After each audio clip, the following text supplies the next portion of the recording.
Welcome to the Heroes Half Dozen Podcast, Episode 6, The Party Crasher. Tonight, we conclude the final preview of Ruin Adventure. It is nearing the time for our Dungeons and Dragons session, and this evening, the heroes return to the ancient Temple of Elemental Evil. The venerable temple once harbored a labyrinth of tombs, hallways, and ritual chambers that descended into the earth's depths. However, during the War of Elements, the temple fell victim to an attack, resulting in its catastrophic collapse. For countless years, the temple's dungeons lay in ruins until Vecna's elemental cultists unearthed a concealed chamber within its depths. Their aspirations lie in summoning extraplanar allies and harnessing their elemental powers to not only threaten the region, but also the world in a plan that remains undisclosed. An attempted assassination of Queen Yolanda has brought this matter to your employer, Dagult Neverember. He has dispatched you to assist in unraveling the Queen's predicament. Given the events of the past year, you have uncovered 2 additional occurrences that all converge upon cultists of Vecna. Whatever nefarious plans are being orchestrated by the God of Secrets cannot be conducive to the mundane world. Consequently, the players infiltrated the cultists, uncovering the paralemental worshippers at the temple who professed allegiance to the Order of Fallen Ashe, the Children of the Suffocating Ooze, and the Children of Splintered Ice. Each of these factions was led by its own commander,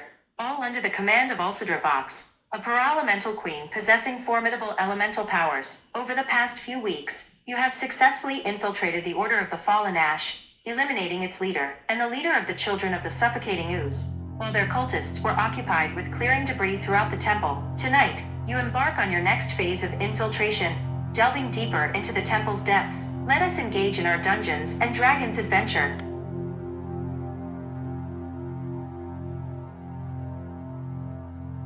I don't know that there's much recap need to happen. That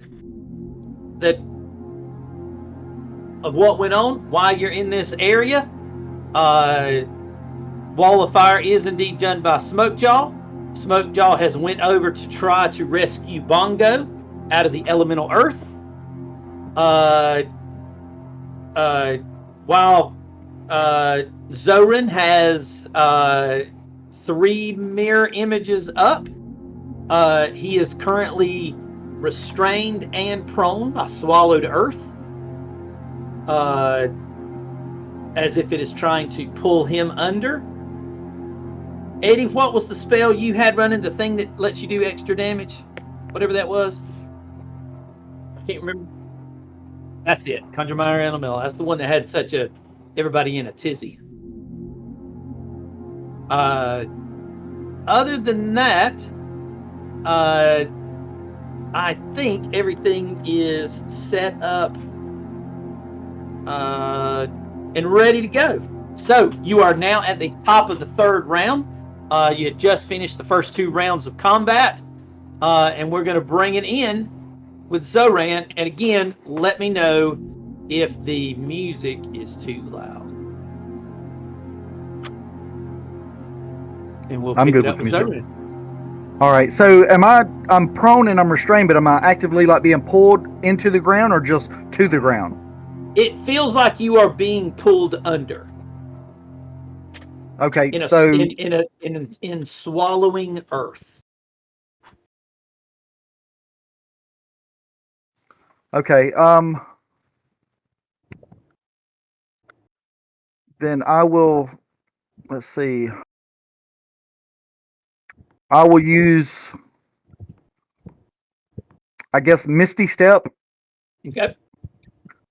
To go. Let's see. I can't move my character. It wants to just move the map for some reason. Huh. Oh, I'm not on the right option. Okay, I'm gonna use Misty Step to go like right here. Okay. Sure. And because I rolled that thing on the wild magic thing, it's going to act as my bonus action, which it will be a bonus action anyway, but neither here nor there. All my spells act as a bonus action. Let me use that right quick.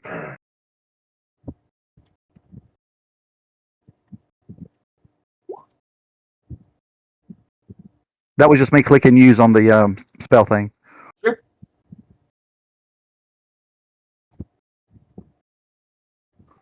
And this was from when I did Tides of Chaos on that strength savings throw, I guess, where I got grappled.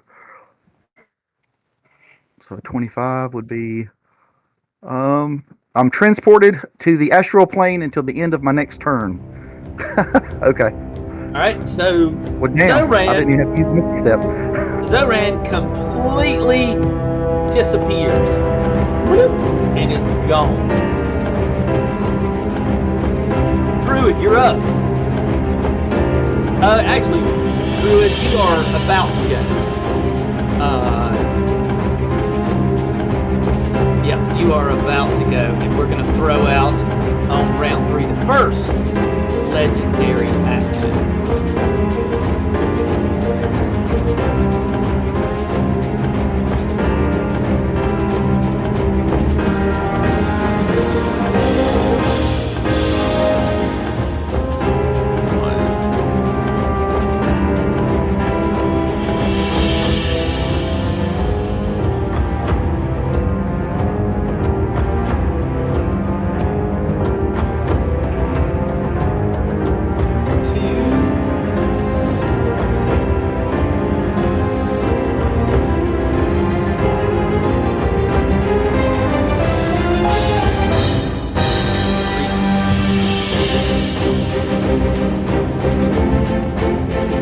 All of a sudden,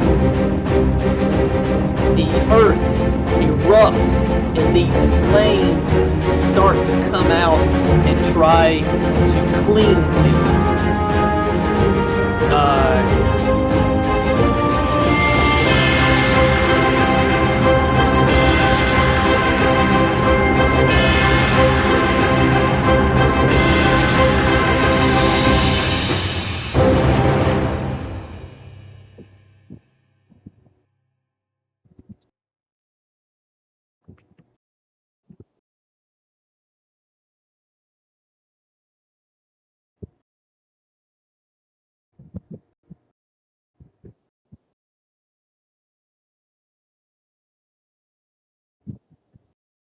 Now, you're saying Bardic. Are you meaning straight up inspiration?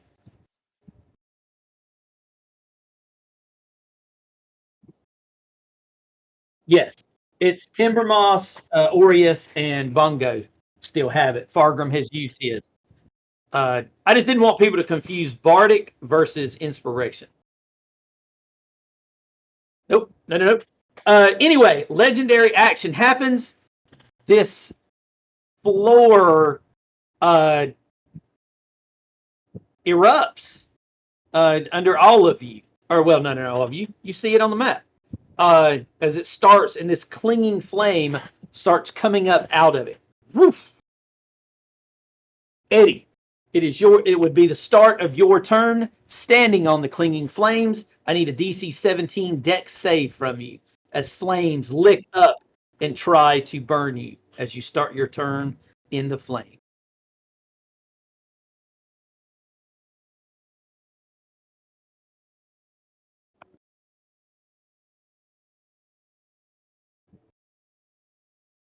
Mm-hmm.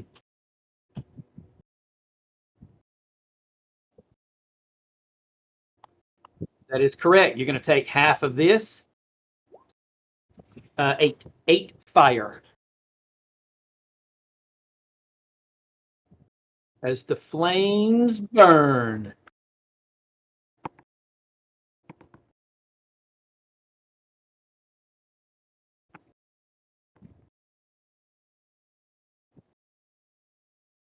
It does not look like difficult terrain, but it's hot as hell.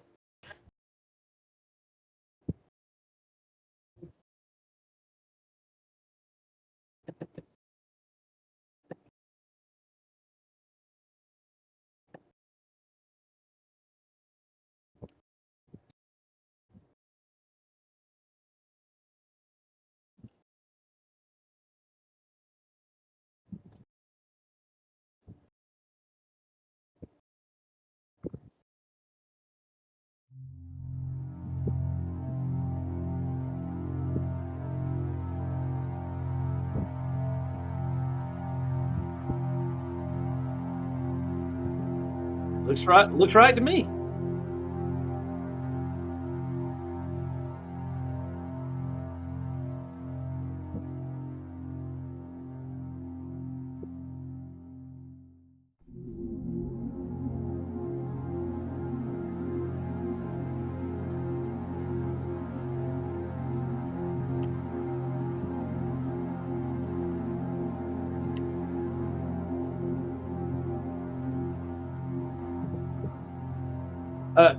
25 is hitting for 8 slashing.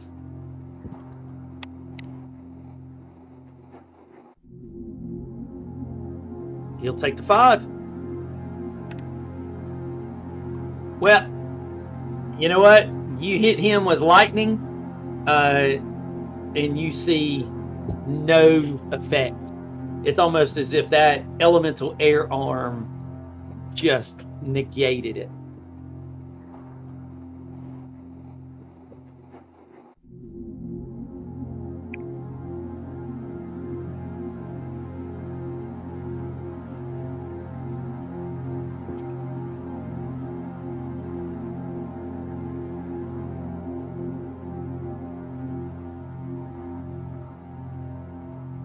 Sure.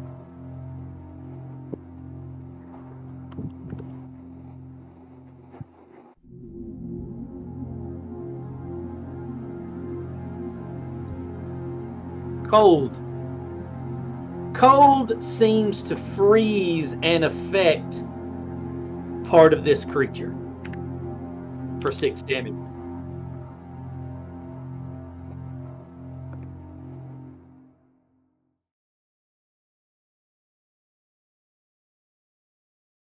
Right, right.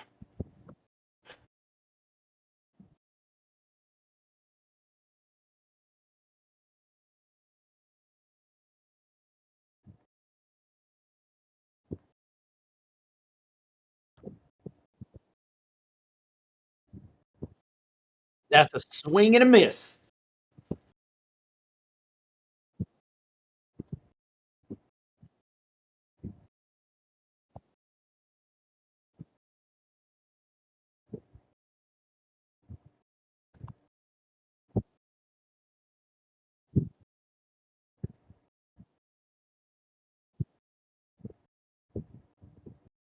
Right, right. As your bonus. You got it.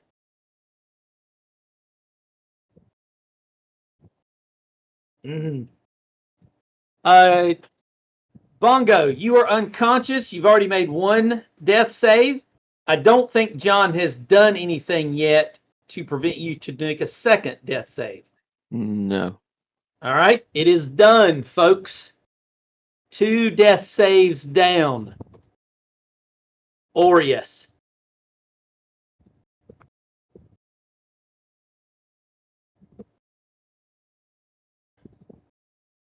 Okay. 5,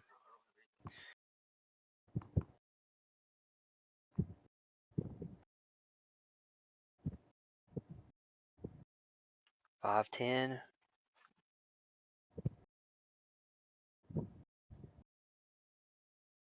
You want me to roll something? Yeah, you step into the clinging flame first time on your turn, or start your turn there. I need a DC 17 dexterity save. You take nothing. All right. The monk nimbly pads across the little bit of non-flamed, solid-looking area as his monk-like evasion and nimble-footedness, he skirts all damage on a dex save. Go ahead, sir. Now I'm gonna try and hit it. 13 is a miss, 25 is a hit. This is force, because it seemed to work before. It still does.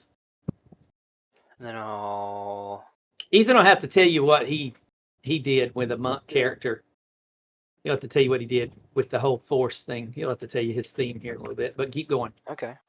I'm gonna do a flurry. Okay. Burn the point. 27 is a hit. 19, however, is a miss. I think it's got a 20 flat, if I remember correctly. But it will take 8 force.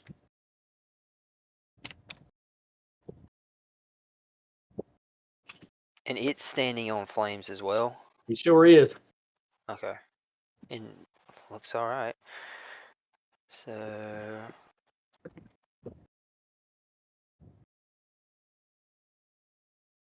You done? I'm deciding which direction I want to move to. Okay.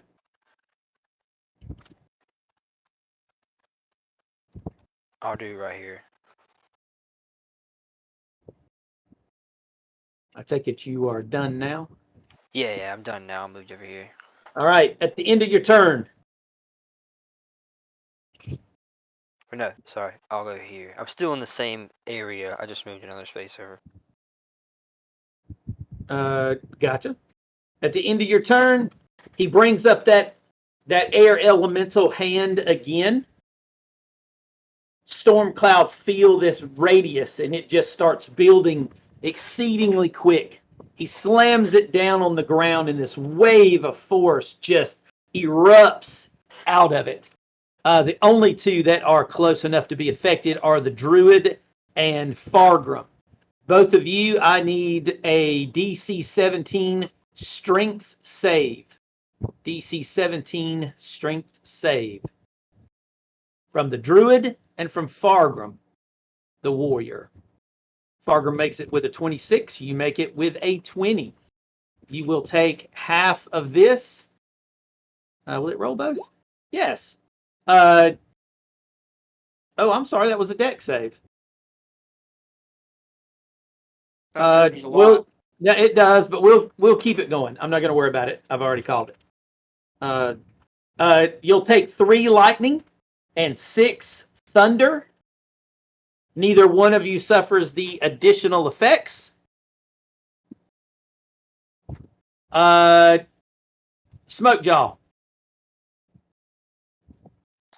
Do I find anything that I can heal him with on his person? I don't think we got to the point where you tried to Yeah, search him. we don't have any healing potions anyway, so it doesn't matter. I mean, somebody might have one, but I don't have one. Okay, and then John, you used your search function. You search him. He does not have one. I mean, unless you want to say in our 8 levels of playing that we have some random numbers of them. No. Exactly. Wait, we didn't So, find no. any or anything before, like in the treasure I party. only used them before. I was about to say, I know you found them because I handed them out. Now, where they are, if you've used them, who's got them, that I don't keep up with on that side of things. So if he doesn't have one, he doesn't have one. I bought one, but I had to use it. Yeah, like I said, I let people buy them. I handed them out. But if he doesn't have one, John, you search his body over. He does not have one. Then there's nothing I can do. I mean, I can. You still have your bonus and your movement left. Okay, hold on.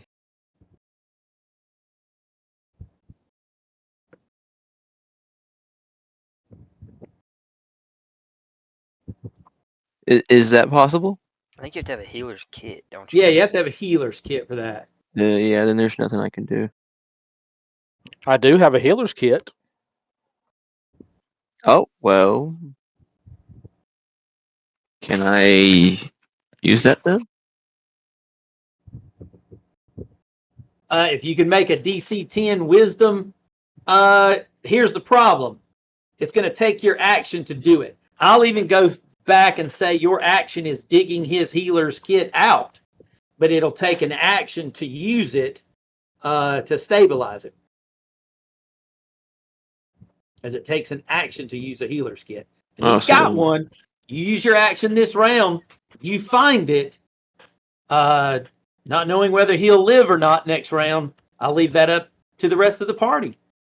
As John pulls out his healer's kit. Now, John, you still have a bonus action movement. What do you want to do?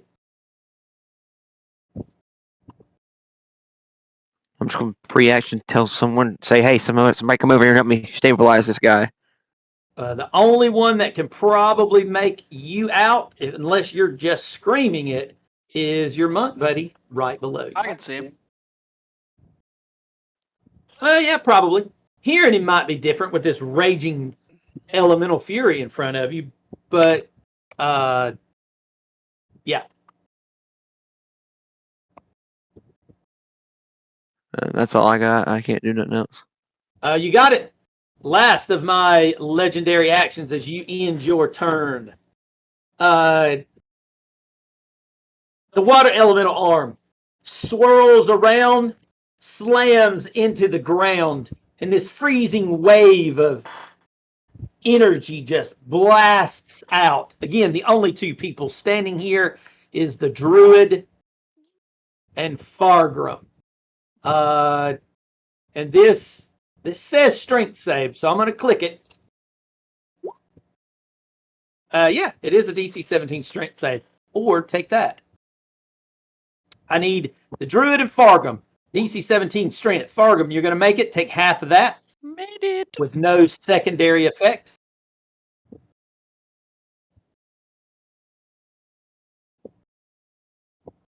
No, this is something different.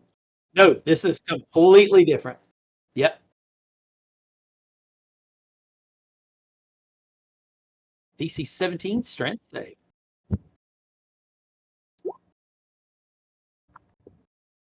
Oh, you're going to take all of that. You're going to take 20, 12 bludgeon, 8 cold, minus that if you have any resistances to any of that.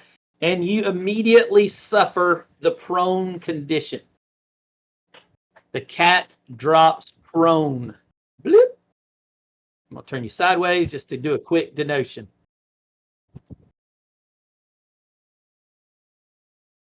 And then it's the creature's turn. Fargrim, standing right there at this monster. It just brings to bear 2 arms and just does its best to smash you. Bring it.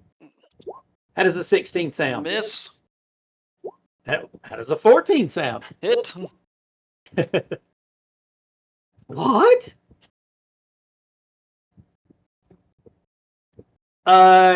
If that's it, you know what? I will save that.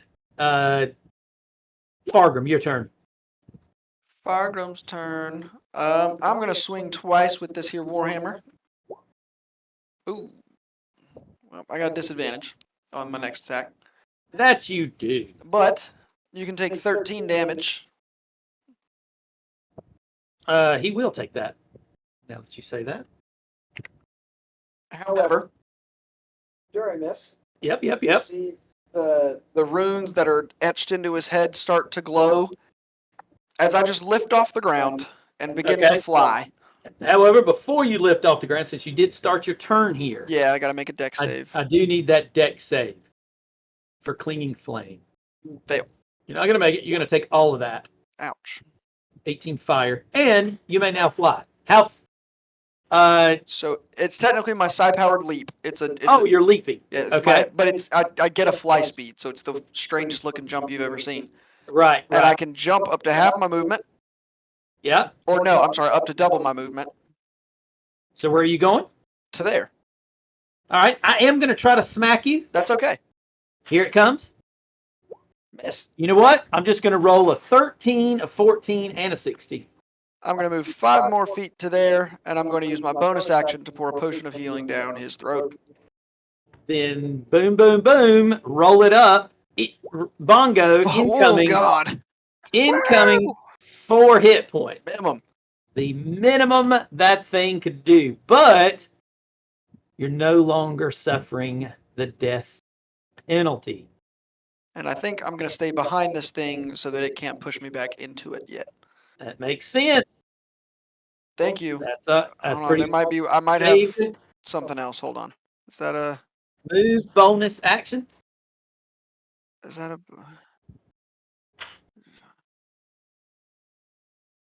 Is that I'm going to use my second wind because apparently that's not a bonus action anymore. What are you talking about? Second wind where I can heal myself. Oh. Is it anything? Or nope. Can you just it looks like I can just do it. Okay. 3 times per long rest. Well, then take your 11. Let me know when you're done. I'm done. You got it. Moving into round 4. But at the end of your turn, I am going to take 1 legendary action against the prone cat. Hey, kitty cat.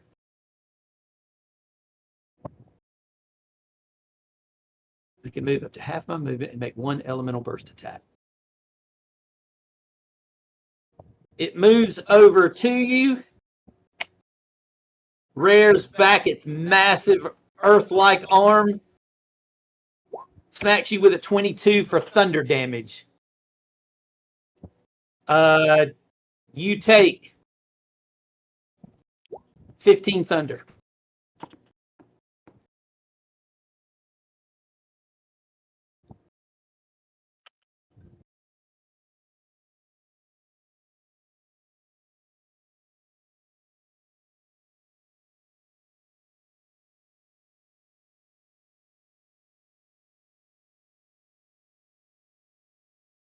Ah!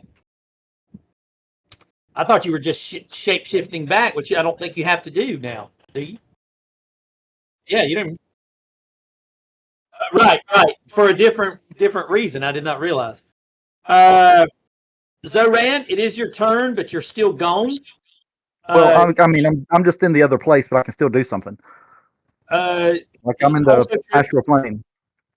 Also, I'm going to go ahead and cast polymorph on myself into a great ape. Sure. I don't have one of those on this board. Give me half a second. Make an ape. I don't know. Yeah, you gave me. Yep, that's the one I had. Yeah, that's the only one I got. I just didn't have one on this board. I had to go hunt it. And then I need to give you permission. See if you can move that monkey. Yep, I'll just put it over me when Well, I come back next round or whatever. yeah, your guy's going in the penalty box. And that'll be all I can do this round. Give me half a moment.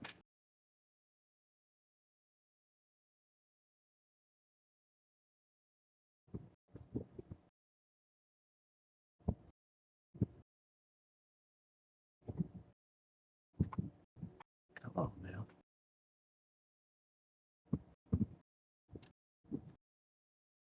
There we go.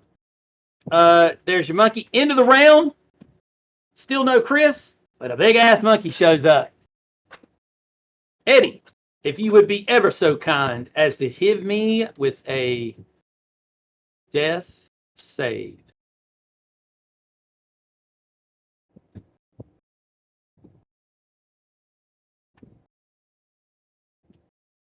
I do not see it.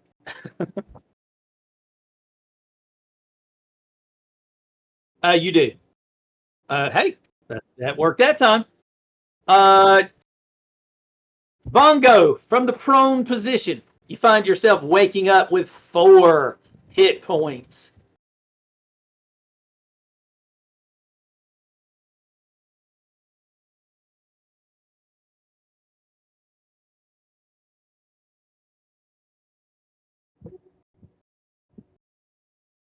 Now I'm fixing my health. You should see me at 4 now.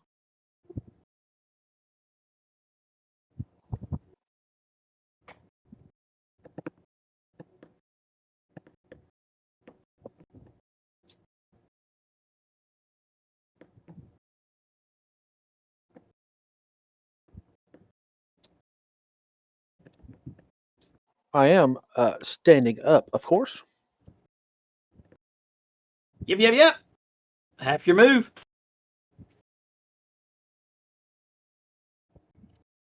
And with a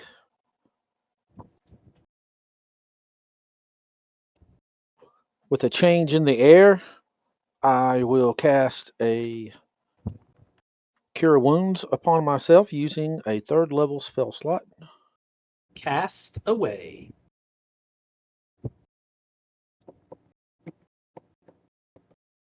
I will regain 37 health.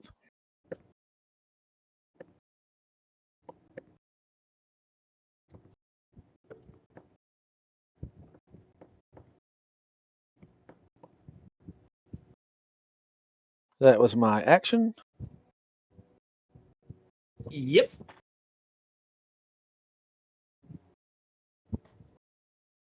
As a bonus action, I will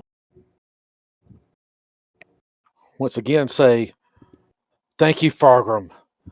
I know your heroic actions have helped me today." And I will give him another bardic inspiration. Are you talking bardic inspiration or I'm talking inspiration? about regular bardic inspiration that I give him as a 1d8 die. Okay. Just making sure. Thank you, sir. Yep.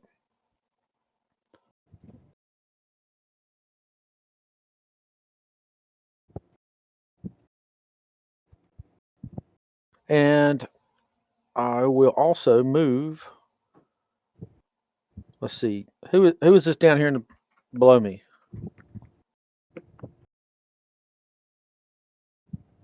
That is Dawson's character. Okay, Dawson's character. All right. I'll move 15 feet this way.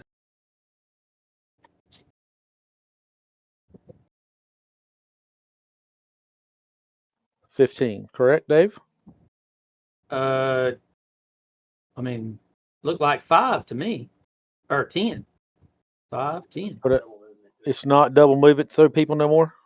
No, not since 2024. All right, then I'll move normal my 15 movement more. for your allies, double movement for enemies. All right, then I will move additional 5 foot, and now I am done. All right, because here comes a legendary action. I'm going to use rumbling movement.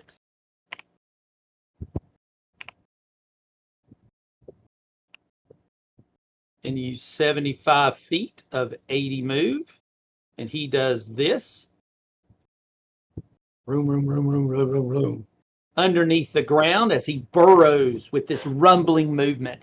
And it just disrupts the ground and causes it to shake as everything within 15 feet of his body needs to make a DC 18 Constitution save for rumbling movement as the ground just seems to roll and bubble underneath you. Fargrim falls prone. Aureus stays standing. Smokejaw falls prone. Rick, you're the last one. Fargrim goes to the ground. Smokejaw goes to the ground. Why do I need to roll again? Because he hit you with rumbling movement. I have a question. Sure. If he's big enough, should his token's outside the map, so should he not like land in that portal? He's definitely standing over it, on it, whole 9 yards. Do I count? Because I'm flying right now. You remember you had to fly down to rumble through Rick's pockets. Oh yeah. But he seems fine though. Nothing's He seems to be not affected by this elemental portal at all. All right. The damage that it is putting out is not the damage that he has to worry about as a partial earth elemental. Still waiting on that con save, Rick. I'm trying to with the thing, but made it advantage for some reason. So yeah, but you're prone either way.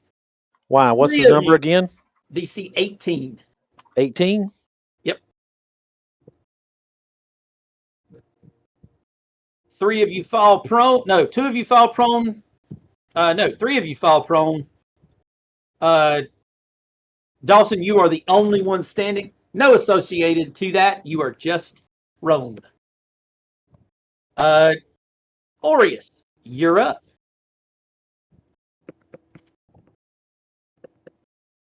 All right.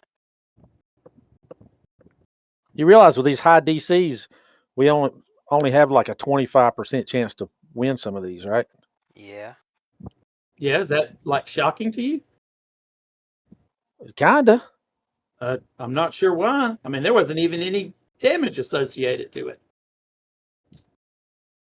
All right. I'm gonna rinse and repeat.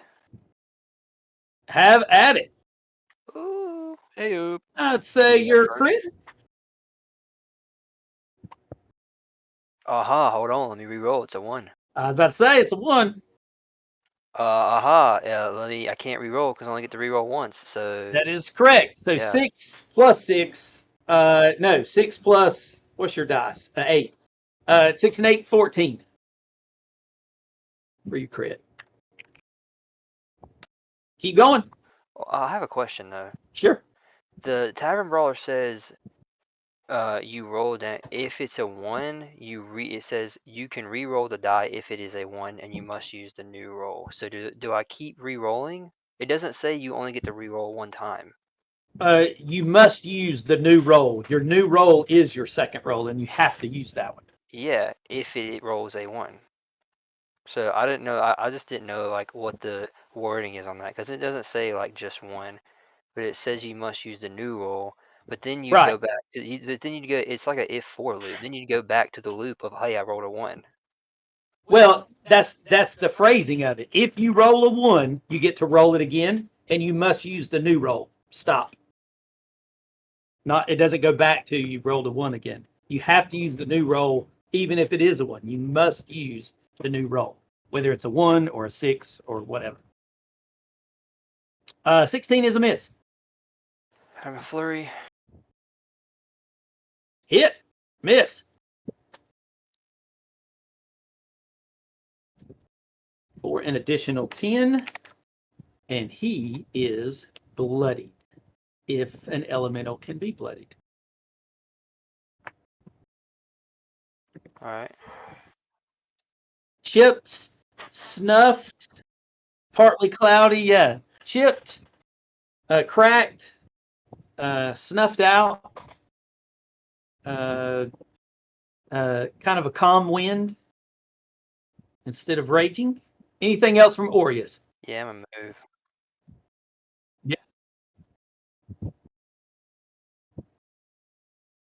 What you doing? I'm gonna move over here. Well, you know what? Let me try to use my reaction to smack you one time if I can. All right. I How does have. 27 sound? It should be disadvantage because I have speed. Yep, I think you're right. 17? Nope, I have an 18. I was about to say, I think that misses you. Then we're going to move right along to Smokejaw. But before we do, I'm going to use the last of my legendary actions to make it a third.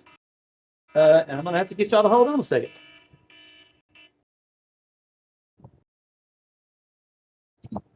Hello.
Sorry about that. Work calls.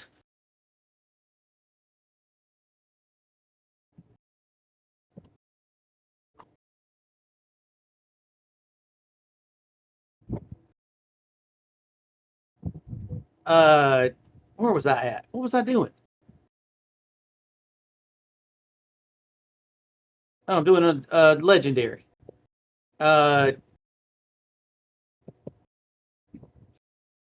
Fire goes away. I need 5, 10, 15, 20, 25, 30. I need all 3 people that are laying up here in the corner, which would be Rick, Fargrim, and Smokejaw, to give me a DC 17 strength save as he tries to swallow you with the earth. I'm gonna use bardic inspiration. I can't hear you. I'm gonna use Rick's bardic inspiration. Can't roll a 1. Oh, Got him. Got off. him. You gotta be kidding me. Well, I failed What? it by 1. What do I need to roll, David? DC 17 strength save. John failed it by 1 too. Yep. You make it. So, Rick, you'll take half of 5, which is 2, half of 9, which is 4. Rick, you're going to take 6. You other two who failed it will take a total of 14. And you find yourself prone if you're not. You are prone and restrained as the earth starts to try to swallow the both of you, Fargrim and Smokejaw, as you both take 14 damage. Rick, you only take 6 and no secondary effect.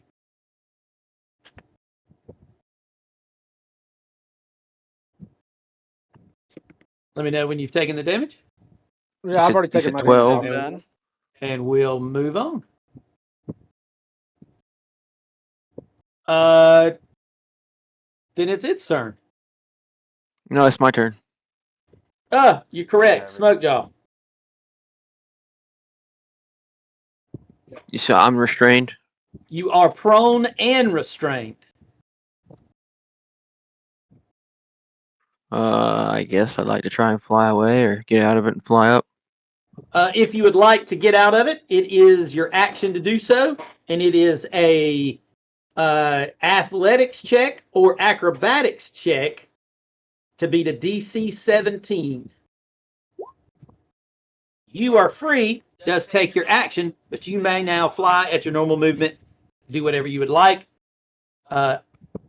Obviously, standing up changes, you lose half your movement, but you still got half of whatever your fly speed was. Okay, I'm just gonna fly up above 15 then. Go ahead, I will add that note. Gotcha. And I ain't got no bonus action to do right now, so go ahead. You got it. Then I am going to take a step forward. Hey, Fargrim, Yes. how about you take this 21 I do and not this want 27? to. Like I say, that wall of fire is actually a concentration spell anyway. If he's taking some damage, he needs to. Oh, yeah. yeah, I need roll. to. What Yep, kind of that roll is do I true. need to make for that? I don't think you've really taken over 20 damage in a hit, so No. give me a DC 10 con save. You're going to make it. Rick, if you don't already have it, take inspiration. Can I give it to someone else? You can. 5th edition 2024 allows you to give it to someone else if you do I would have like one. to give that to Fargrim, please. Fargrim, you are now back to having 1 bardic and No, 1 I inspiration. use my bardic. Okay, then you are simply back to having inspiration. However, I think you got hit by both of those. Yeah. All right, you're going to take 12 and 15. Ow. That is all I got. I'm gonna use my reaction to cause a force field to appear, Okay, reducing that. We'll do the first one sure. by. Oh, let's go. Good roll. You're going to take 15 then. Yeah, that was a really good roll. Damn. Protected by the telekinetic field. The Jedi that is Fargrim. It is. That's what I Y'all haven't saw. even seen my Jedi shit yet. Oh, the leap is not Jedi shit? Oh, y'all haven't seen my real Jedi shit yet. All right. Just give me a well, minute. Fargrim, that's all my turn. Your turn. What was it to get out of the restrained thing? DC 17, because you're trying to escape it, it then moves from a save to athletics or acrobatics, but it does take your action. All right, you know what? Screw it. Here's you some Jedi shit. Let me find it real quick. I'm going to use a magic action and I do what I can from my restrained position to hold my hand out, and you see Bongo lift off the ground, and I force push him 30 feet this way. I can't move him. Go 30 feet in Like this toward the direction. fire? Yeah. 5, 10, 15, 20, 25, 30. So you throw him 30 feet. Now, does he take that He damage? does not take that damage. Okay. I guess post the skill, because clearly we don't know it. Oh, good heavens. Yeah, Damn, that's a long skill. It's everything. That's a lot.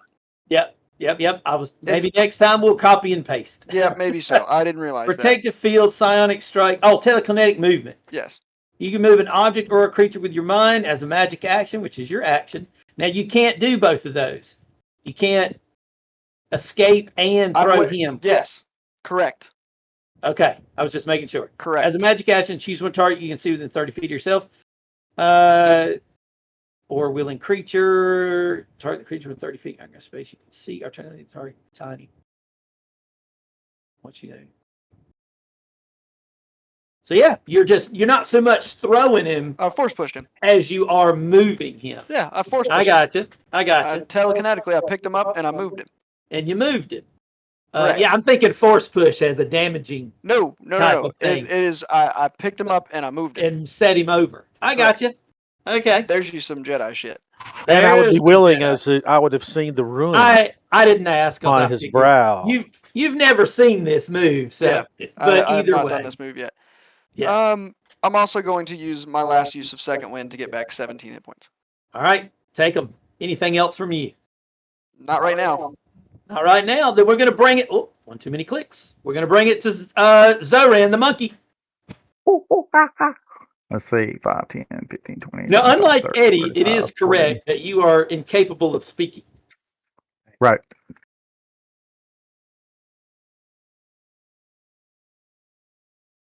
All right, so I'm there. I'm going to start landing some fists on this guy. Let's have it. Can the monkey hit? 22. That is a solid hit for 15. Now, you notice that your non-magical hits are not as effective as it should be when you smash that monkey fist into him. So let me ask this, because that's Sure. kind of combining two different rule sets. That's going with 14 and 24 rules. Because in 24 rules, they did away with that, and it's no more like magic weapons to hit. It just, they take half damage to, either bludgeoning, piercing, or slashing. Then it would probably be half damage to bludgeoning, piercing, or slashing. Because this, I have to admit, Gotcha. this is an old monster because it's an old Right, module. But right, and I know this is probably the first time that's come up, but Yeah, you're probably right. But I do remember reading that now that you've stated it. It's just like they got rid of silver weapons. I forgot about that. right. Yeah. So yeah, I didn't know if that would be good for inspiration, maybe. No, I think so. Because All I right, I'll add didn't think of that at the time, because this is to magical weapons. But you're right. In 2024, they kind of got rid of it, but then they made it grander by saying it's just resistant to it. But equivalent to the same thing. However, the difference being Eddie's is magical anyway, and it bypasses it. 22 hits, technically for 7, half of 15. 17 is a miss. And that's my attack. You got it. Then we're going to go to Eddie, if you would be ever so kind as to give me that wild shape. Or no, that death save. Eddie, down in the corner. What is happening to him as he sits in the corner all by himself? As Eddie's turn passes, I'm going to use my next action. I am immediately going to bring up the clinging flames again. And I'm going to drop them right here on this batch of people.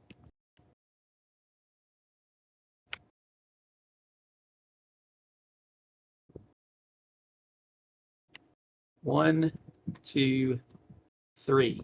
Nothing actually happens. Bongo.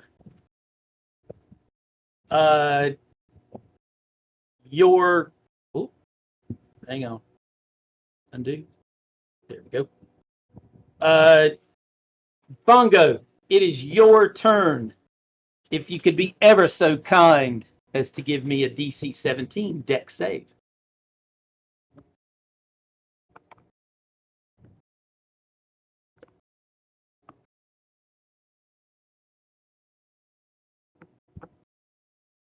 You take from the clinging flame 9 fire damage. Continue on as you would like.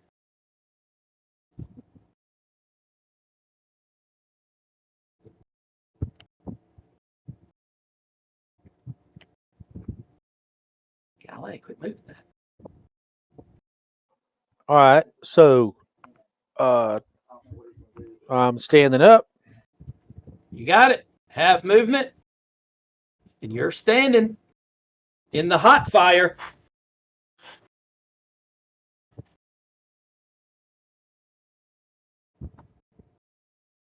Now that's out of that stuff, right? Yes, it's a 4x4 square.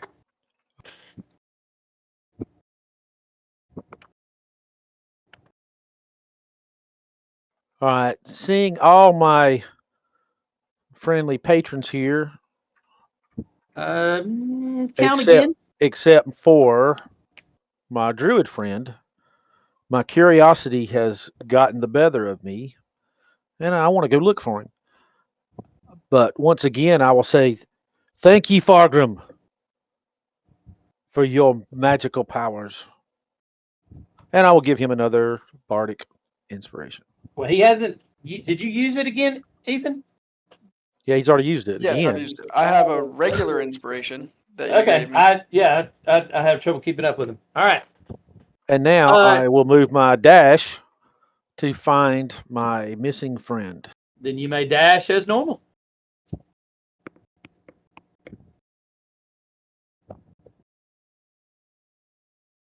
That's 20. Still not seeing him. Oh, now I see him. That's 25. And That's that 30. is 30.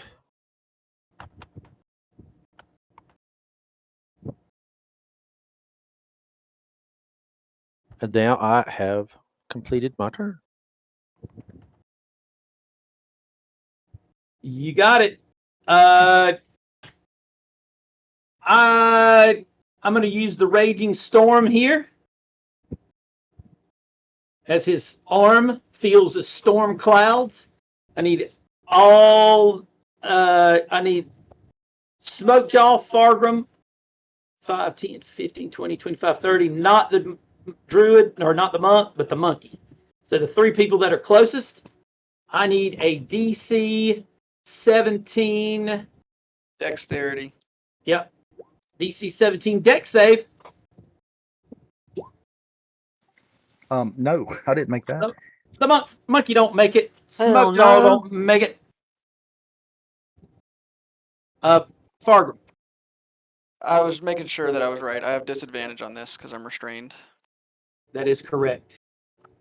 All 3 fail. You're going to take 17 damage, 10 lightning, 7 thunder for those that failed it. Wrong. Until the end of your next turn, you are blinded and deafened. Activate the blinded and deafened condition till the end of your next turn. You saying anybody who failed that? Yep. Anybody that failed it, you have the blinded and deafened condition till the end of your next turn. So Fargrim, Smokejaw, Zoran. All of y'all are blinded and deafened as the raging storm, claps of thunder, flashing in your eyes, deafens your ears as it claps. Ba-boom! Orius, you're up. You were just outside.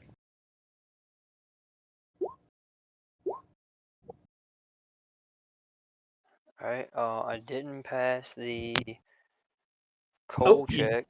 You did not. Here it comes. 8. Alright, I take half that anyway though, don't I? Yes, you do. Even on a fail, you still take half of a deck save. Unless they changed it, I would say read it just to make sure. I'm But pretty sure I don't. read that. I was Yeah, scrolling me through it. too. I I'm don't pretty think sure I read I don't think it got changed. But go ahead. that. Only half if you fail. Yeah.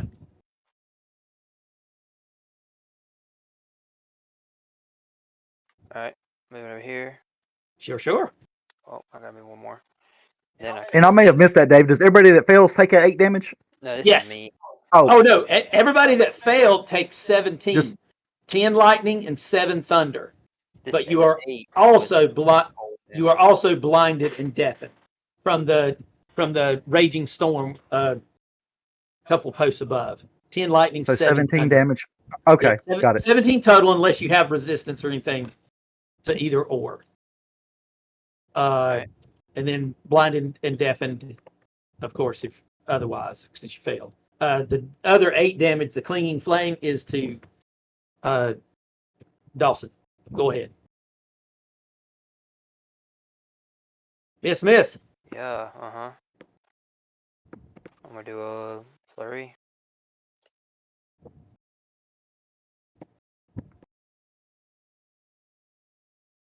Scoring 1.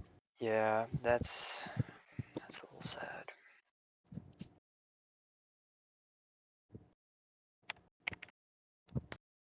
What else you got going? Nothing. I'm just gonna sit right here. You got it. Smoke, y'all. Well, I can't see it here, so I'm just gonna go off a random way. Give me a D4. I'm gonna go northwest, west, southwest, kind of south. So you do pretty well. From that position, you find yourself flying directly west with a 2 and getting to about right there flying. You obviously can't see, you can't hear, but you knew kind of where you were before you went blind and deaf and did a pretty decent job of going where you want. I'm going to drop concentration on the wall too, by the way. Okay. And you can go on with your turn. Give me half a moment.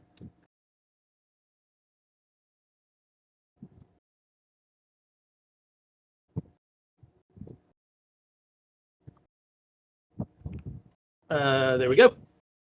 Then the creature's turn.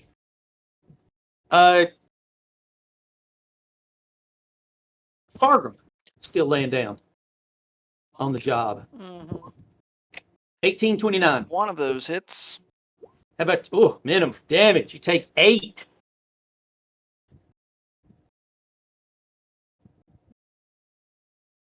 And it's your turn. Would you say this floor is made out of stone? Definitely stone. I'm gonna use a bonus action. Matter of fact, I think it's marble. I think the description was actually marble. Not that I don't know that matters. It doesn't necessarily to me. I'm gonna use a bonus action to activate my tremor sense. Okay. Which basically gets rid of the deafened or the blind part. That it does. I need to make a dex save for you, right? Because I'm in this fiery stuff. Which I have to make at disadvantage. 11. Whopping 16. I'm unconscious. No, I'm not. I'm going to use my last dice to force field myself. Take 7 off of that. All right. Then you're bringing yourself to take 9. I am close to death, though. That being said, I might as well not waste my turn. I'll swing at disadvantage on this guy. See what I can muster. Okay. Hit? No, miss. I'm gonna add a bardic inspiration to that first hit. Sure. Gotta have a 2. Got it. You're hitting. And then you know what? For shits and giggles, I'm just gonna re-roll the other one with the other inspiration that I have, the regular inspiration. That you can. I don't have to roll the inspiration die at disadvantage, correct? I guess I still take the lower, or do I just re-roll both dice again? That's an excellent How question. does that work? You roll that dice, and you take it if it's higher. I don't. I don't know if that's right or not. With Yes. heroic inspiration. If If it's but I don't know how lower, that works it's with just disadvantage. lower. If it's higher, it's higher. I don't know Whatever how that works with dice is. disadvantage. The general's consensus is yes, that if you roll it have disadvantage and you choose to use an inspiration, you still roll with disadvantage. That's what I thought. You don't I'm not roll. You don't roll I'm two not gonna times. argue You about roll it. one dice. I'm not gonna argue about it. It's not a big deal. I still missed. It's cool. I ain't gonna argue about it. We'll worry about that later. I hit once. So take 13. 13. Got it. As that's probably it for me. Yeah, that's it for my turn and probably for this combat, to be honest with you.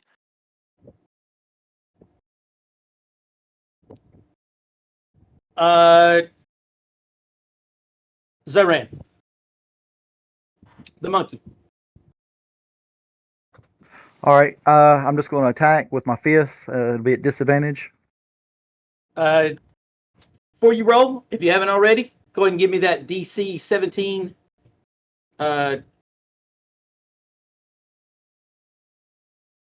Got it. I'd already rolled, but I just went ahead and rolled it.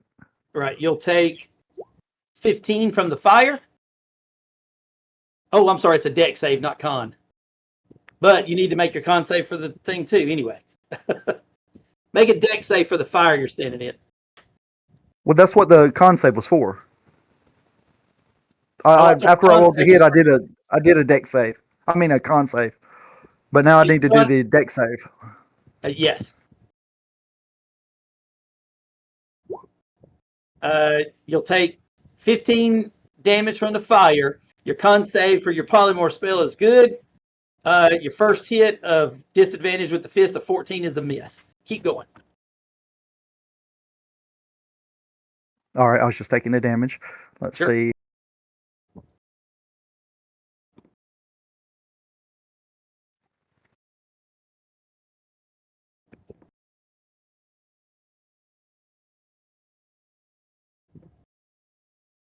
There it goes. Miss by 1. All right. And I'm going to move out of this fire, I guess, for right there. You got it. Eddie, if you'll give me your death save. All right. It is recorded.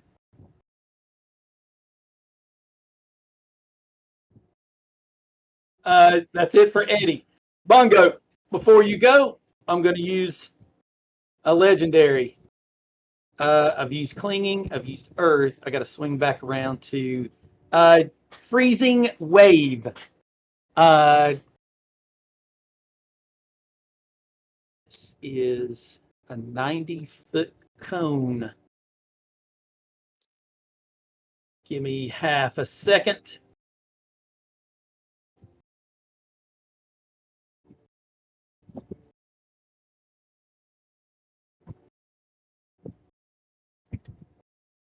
To do a cone.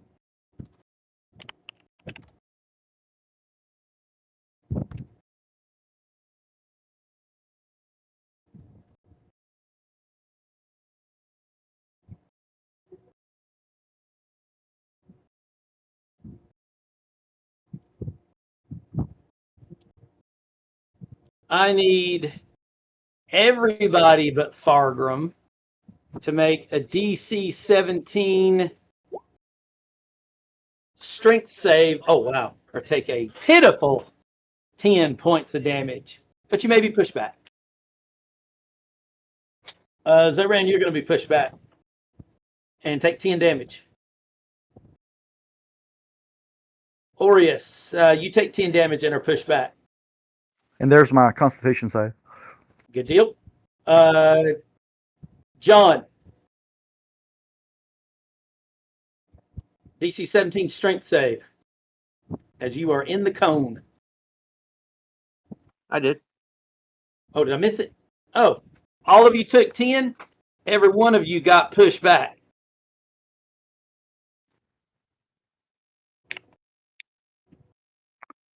The monkey How much flies further do I back. get pushed? You get Have you already moved five- me? Oh, okay. I Gotcha. just did. You fly black into that thing. Smokejaw, you are flying and get pushed back that far. Monk, you get pushed back that far. Thank goodness Oh, you this said is 10 magical feet? flame. 10 damage. Oh, Three so what's three your feet? bludgeons, 7 cold, 30 feet. Oh, that's bludgeon, so I can deflect that, right? It's bludgeoning cold. So it says when an attack roll that includes bludgeoning, blah blah blah, If hits you you. want to burn your Yeah. reaction to do that, you sure can.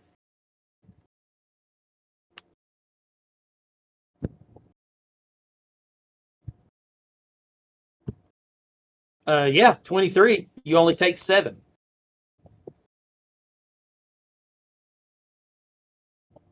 And it's Bongo's turn. I'll move 20 feet, and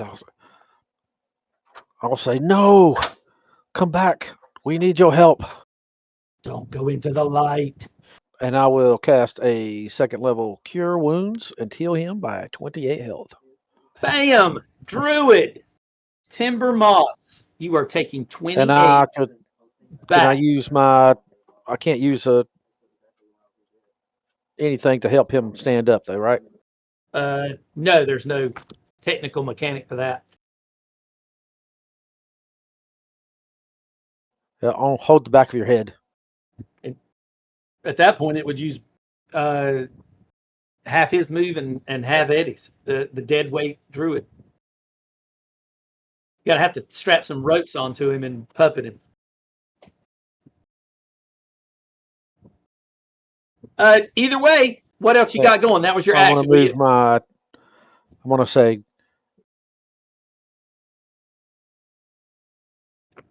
I'm going to say, to him, the fight goes badly. Go and help our other friends. And with that, I'm going to give him my last bardic inspiration. You got it. Last bardic inspiration. And then I'm going to move 10 feet this way. Timber Moss. He moves in, tries to make the save. Aureus from the magical fire portal. All right. Now, did you say I need to do something with this portal, or? It's not. It's you just don't. Unlike the elemental effects that actually do damage to anyone not from their plane, this is just the activation portal. There's no heat. There's no actual fire. Oh, okay. Just like how you got here, there's nothing to this one. All right. I'm gonna run down here. I guess I'll have to make that save. Yes. If you run through it, you do. Sure.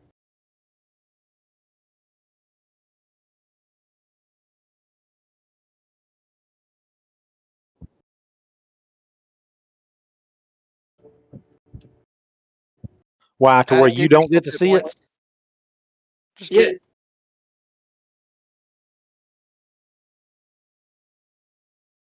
hold on. Oh, you got to click on it and then Yeah. add the Yeah. health and hit the add button. Yeah, so click on in the top right where it says failure and success. Click on it, yeah, and then there should be an add section. And I think the minute you add any hit points, it goes back to normal.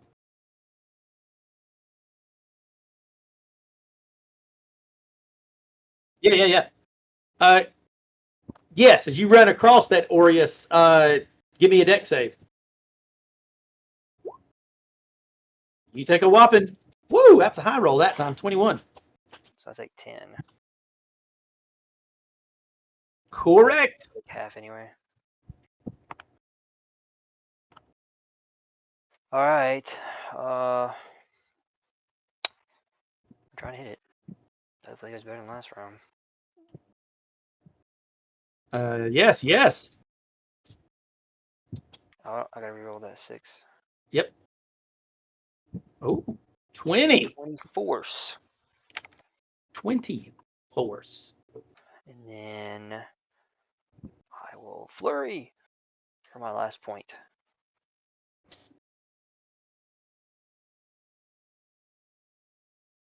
Oh, baby. Crit! 11 plus 8, which would be 19. But a 17 don't make it. All right.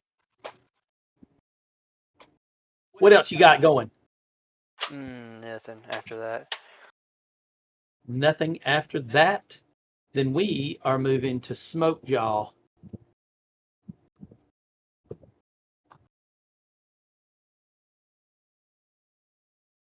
All right. So I'm no longer blinded or deaf, am I? I was just one that last Correct. turn. Till Okay, the cool. end of that last turn.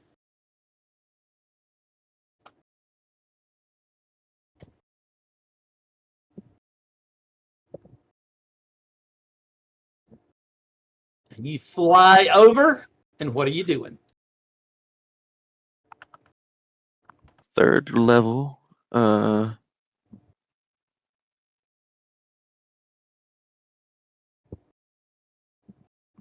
never mind. I'll just do a sorcerer's burst. Sorcerer's Burst it is. What type of damage you doing? Psychic. Psychic. See if you hit. Of That course not. is not gonna hit. I can't roll worth a shit tonight. So that's it for me. Question: is there a chance he hits me? There is a chance he hits you. Roll at disadvantage because he is prone. But see if you accidentally shoot Double Fargrim with a wild That'd be blast something. of elemental burst. Not 12. hit me at all. Not hitting. Elemental Fury. Fargrim, Bring it. Hit. I'm dead. Well, unconscious. you're unconscious. I'm going to step up. Hey, Monk. I'm not going to hit you. Fargrim, make a death save for me, please. I don't know how to do the macro. Uh, But if you get hit, that counts as a crit. It counts as 2 automatically, don't it, Dave? Only if I'm dead already. Yeah, only if he's dead already. I just knocked him down.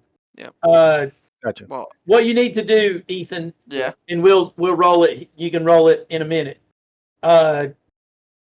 In Discord, go to the top for general chat, text channel in Discord. Yeah. At the bottom of it, you'll see the macro. Yes. If you'll copy that Yeah. and then go make the macro Yeah. and then just put that in there. Just as you're making it, though, remember you'll have to click as you put it in the action section and just name it death save something, death save to DM or whatever. At the bottom, click show as token action. That way it appears below your names at the bottom for quick access. You don't have to keep coming back to the macros. Yeah. Then when you save it, click on your token and then click it. Okay. However, you'll be making a death save. Zoran. I don't know how to make it. All right. Now, is the blinded and other conditions been Yes, it removed? ended at the end of your turn last time. Okay. I'm just removing those now. Ethan, go to the top right of Roll20 where the 3 little dots are. Yeah. At the very top, you'll say macros, and to the right, it says add. If you click add macro, That's it, it's not there. you don't have 3 little dots beside the cogwheel at the top of Roll20? No. I got these 3 little dots right here. Hang on a second, fellas. All right. Yeah, the 3 little dots. Yeah. Add macro ain't on there. Scroll up. I don't fucking know.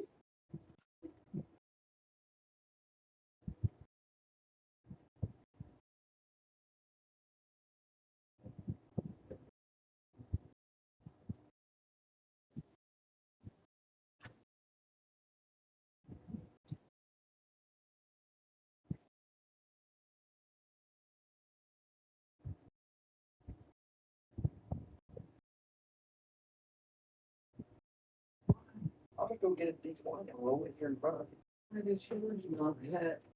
I'll just get a D20 and roll it in front of me. Yeah, let's roll it. It's not working, so I'm gonna roll a D20 in front of him.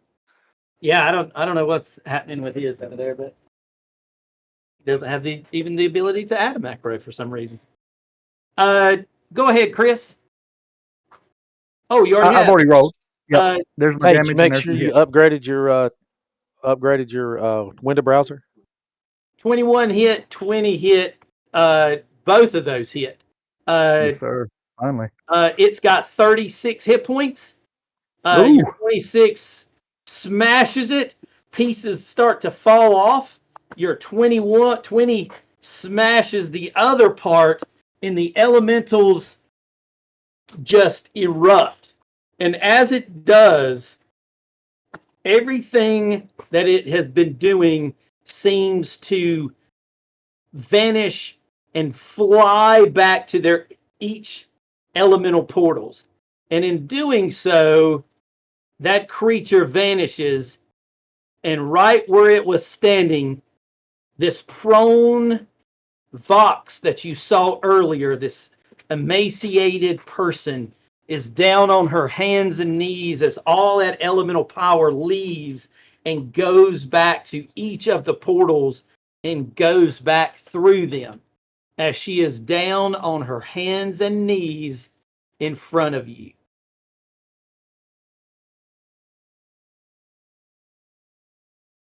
Does the monkey do anything else? No, he's gonna just hang back because he doesn't know what to do with this chick. You got it. Eddie, you're prone. You don't really know what's going on as you have been saved from the brink of death as you hovered between the planes. What would Eddie the wild chick be doing?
It is.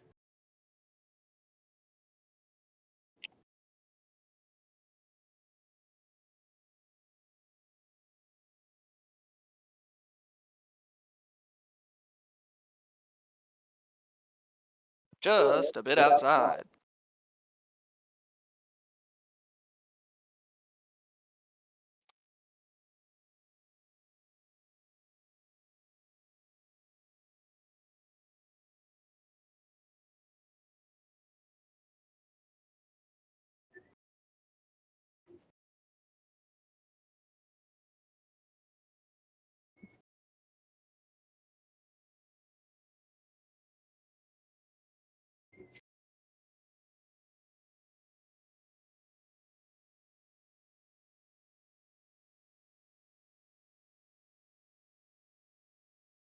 Correct. You could have walked through him, but I don't think it saves you any movement from what you just did.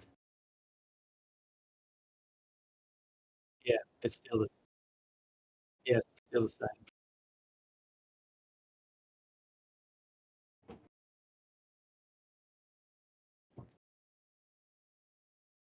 Oh yeah. You see no elemental, and the chick from the beginning is now laying on the ground. Well, not laying. She's on her hands and knees. She is on her hands and knees. She does. She is not out by any means.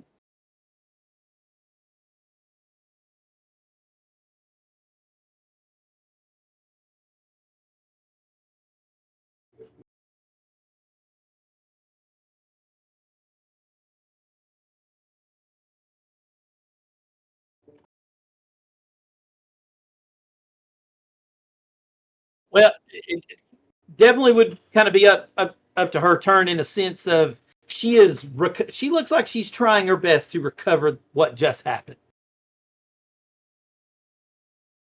She looks like she's trying to stand. She looks like she's trying to get up. She looks like she's trying to catch her breath.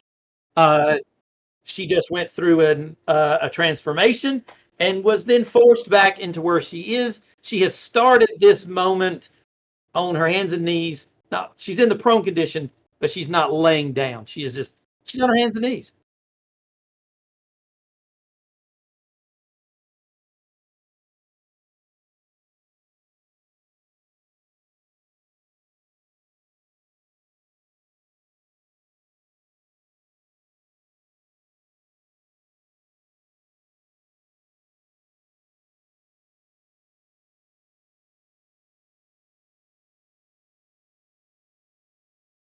Sure. So not you didn't want to do the aura of vitality. Is that right?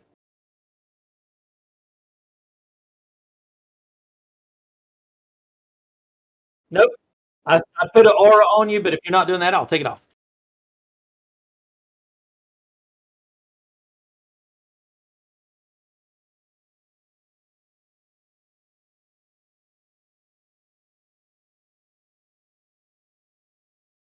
Oh, trying to decide what direction she might go.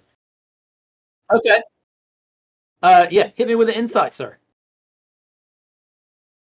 It is obvious to you that while she has been knocked out of her elemental form, you feel like she is truly just trying to catch her breath a minute. She does not look like she is ready to give up at all.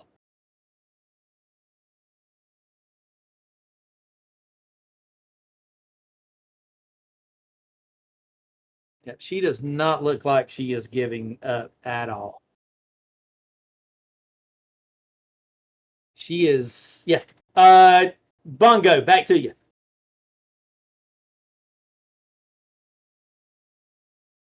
All right, my turn. Okay.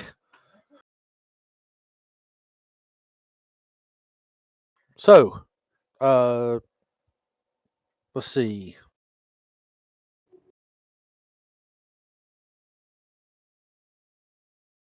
Yeah, I don't have a ranged heal, so with that, I will.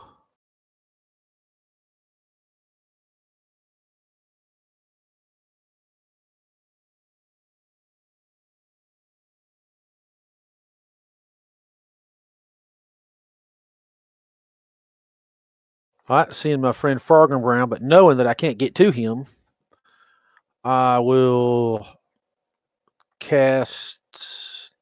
Nope, I'm not going to cast nothing. That's 15. That's 15 more.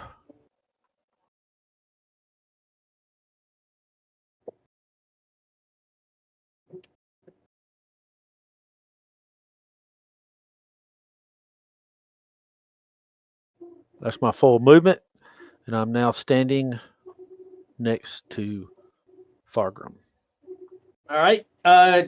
You run by this lady with this murderous and egomaniacal look in her eye. She is definitely going to try to hit you as you run by at disadvantage. Give me half a moment to pull up her stat block.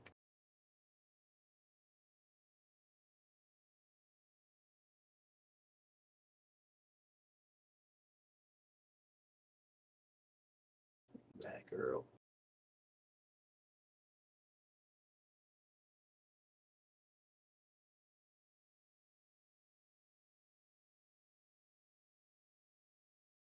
Okay. You run by, and she is going to try to hit you. She uses the stats of this. She's going to try to hit you with this at disadvantage. Well, did advantage? Does a 17 hit you? Why, sure, it does. She reaches out with this warhammer. She swings that thing, smashes you at disadvantage with, you'll take 14 as she hits you with it. And this lady has exactly like, I don't think I can describe it any better than that. This murderous, maniacal laugh and hatred comes out of her as you just try to run by. Like she acts like you acting like she's nothing as you just run by, and she hits you with that, and she looks like she has no intention of giving up. Aureus.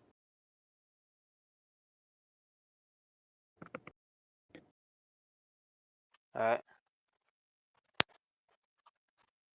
I'm going to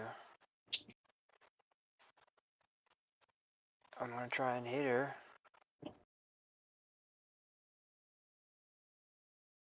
Is she technically prone? She is She's on her prone. hands and knees? Okay. Yeah, So she is advantage. by all. She's just not laying down. She's on her hands and knees, but it's still the prone condition. Oh, I only get advantage if I'm within 5 feet of her. Correct. You do have to get all the way up there. That's fine. Reach doesn't help you in that regard. I don't understand why I didn't roll advantage, but let's do it again. 22 hits 22. with advantage. Alright. Do 9 force, and I'm gonna try 9. and push her back 10 feet. Is there any save to that? Yep, there it is. What do you need from me? Strength. Strength. 14. She uses this stat block, and she's got 5. The one with the elements and I was about to say. You had, what was yours, a 14? Yep. DC Yeah. 14. Dude, you hit her. She kind of stands and kick falls back. Yeah, or kicks into that thing. Let me find the stat block. At one point, she would have taken no damage. But at this point, she takes all the damage of the elemental pool as you kick her back into it. And that crushing rock and bludgeoning does 47 damage to her now 20. What she had was 29. And you see the rock just take and crush her as she is consumed in this elemental portal of earth. And she vanishes.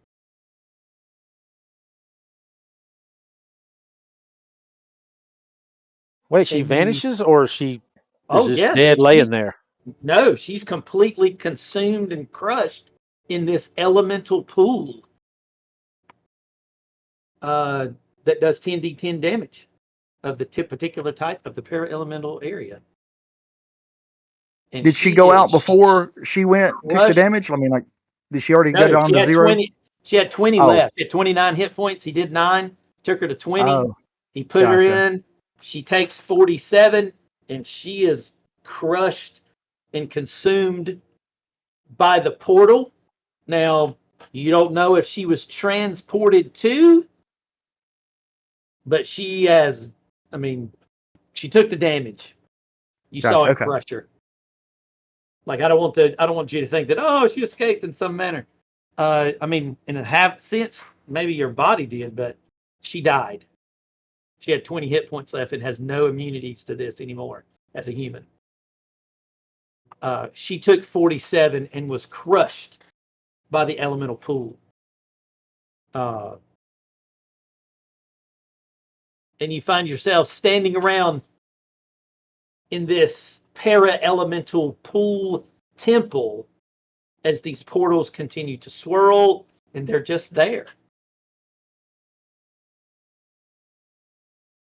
But you, as it becomes my turn, I will combat. cast a Cure Wounds upon Fargrim. Sure, cast it up. because you are technically out of combat as you watch Yusildra Vox get destroyed in the para-elemental pool. May I cast another one? You're out of combat. Do one, and then let me see if anybody else wants to do anything. Take the 16 Fargrim. Does anybody else want to do anything? Fargrim, upon finding out that she died, would say that it's a shame that we couldn't take her alive to maybe figure out what Vecna's motives are with the elements. Figure out more about what his motives are. Yeah, that would have been a good idea. You could have knocked her out. That was always an option. Yeah, I got caught up in the moment. Did one of those Sparta kicks, pushed her into the elemental. This is the prime material plane. Bam. Wow. Where you So this think room you doesn't were. appear to have any doors in it. This room has no doors at all, only access portals to the para-elemental plane. Not the elemental planes, the Is there a way for us to? para-elemental plane. Can we think of a way to?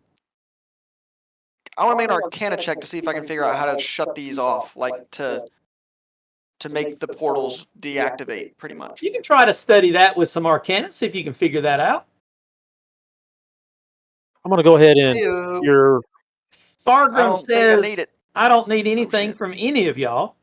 Yes, go ahead and cast another Cure Wounds if you'd Is like. that for me? I did. Yes. Fargrim, you look at this and you realize that the magic that is running this cannot be permanently dispelled. Okay. And with your Arcana check, I think what you also figure out, this place had been collapsed. To stop anything from coming through, because they also knew way back in the Temple of Elemental days that they couldn't shut them down. They just collapsed this whole thing around all of it. Got it. Yeah. And that way, nothing could come through. But since this para-elemental group has unearthed it, they were hoping to start bringing elementals through. No, that makes sense. I didn't know. But to have stopped it from ages past, they simply collapsed this place. Gotcha. So there's no way to just get rid of the portals. I got it. Not permanently. You can dispel magic them. Your 26 is way above 5 or more than the actual DC. Like, you can dispel magic them, and that they will shut down for a little while, but then they'll come back. Gotcha. But collapsing this place has worked for centuries. I'm guessing decades, maybe. I'm guessing her body didn't leave anything behind as she was absorbed. No. She run off a tough boss stat block. She didn't carry anything in and of herself. Gotcha. Other than, her regular armor, a heavy crossbow. Yeah, nothing crazy. Right. She run off a tough block stat boss. Other than that, I reckon it's time to leave, gentlemen. She would have had whatever armor class gives you 16, because they don't have it listed in the stat block. Chainmail, I think. Probably chainmail. Oh yeah, there it is. Chainmail, heavy crossbow, warhammer. They got it listed underneath the stat block now.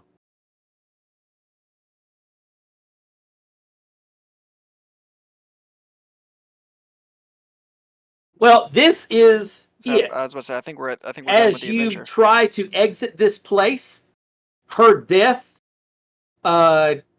with Yusildra Vox defeated, as you go upstairs, all the other cultists feel that magic effect that they have sworn to is erupted and gone. Any cultist that had remained outside, as you go up top, you find them gone. They have fled this temple with their leader destroyed, and the magic that were holding these people together in unison as far as their schooling has been broken, and they have fled in terror. You notice that the temple outskirts in this area, as you go back outside, the Felonia girl that had the small camp, she is waiting outside to tell you that she tried to visualize each individual person that she could as all these people left and run from this place, but she knew you had succeeded when she saw that. She is pleased beyond measure to see that each of you has survived. And the night Fiona asks, of course, to hear the tale of what has happened as you return back to Queen Yolanda's palace. You go back to the palace. How would you like to describe the events here and what happened? Somebody give me kind of a synopsis and anything you would like to expand on of this particular story as the queen listens, and so do her attendants, to what you tell her. I would spin a tale of how the great elemental power was erupting out of the floor. It was the enemy was consumed. I mean, emanating. The enemy was emanating its great power as we dashed about the room trying to dodge the the earth erupting from our feet, the icy chill surrounding our bodies, the heat of the braziers, the raw power Are of the those like elements the surrounding heat? all of us. The heat Do of the what? brazier. Now, is that hot, like hot boobs, or how's that going? Brazier. Yep. The heat of Brazier. the brazier. Did they get that from Hey, Hot I Topic? like it. It's Yes. pronounced brazier. Maybe They I got like the way those. I pronounce it better. They got those from Hot Topic. I take it, but keep going. Keep going. But anyway, just really embellishing, not really embellishing, but really trying to get the full idea and picture of the elemental power That that was coming this from this person was just place, coming from the enemy lady and from the floor all around. right? And we as you know as the fight went on, how uh, one I had fallen into it, but it was saved by the heroic action of my psychic friend, and then how the great power of one of the sorcerers smashed with his bare fist in a giant ape form, crushed the elements down, and showing the true enemy in her form of a weak human or whatever she was. She was human. And then as we we saw her trying to gather back her elemental power and elemental strength, the monk kicked her into the oblivion of the para elemental portal, crushing her into the same fate that she once wanted for me.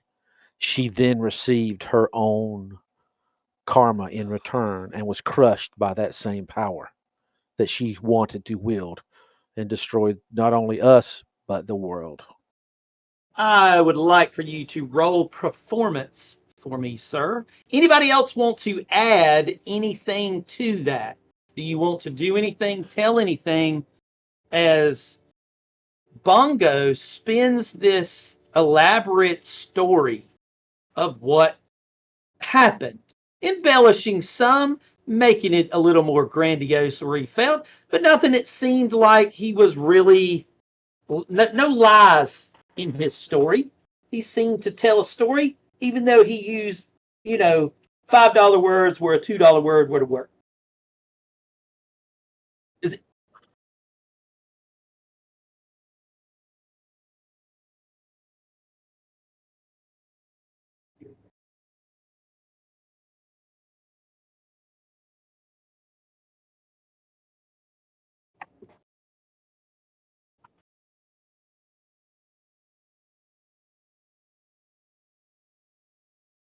She said, but they did flee. They are out there. And Filiona, ever how you say her name, she confirms that with you. She said there was no way she could take on that many all by herself, but she can confirm that when you broke the power, they fled. One of her questions, she ponders on it. She said, were you able to recover anything that you felt of importance? The I would give her all the stones that open the portal. Oh, the 3 keys. Yeah, the 3 keys. She graciously take these, and she asks you, Fargrim, what did these do exactly? We found these on each of the para-elemental leaders, ice, ooze, and fire. They each had 1 piece. And when combined... She pulls out that note that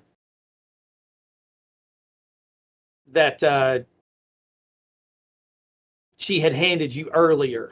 Yeah.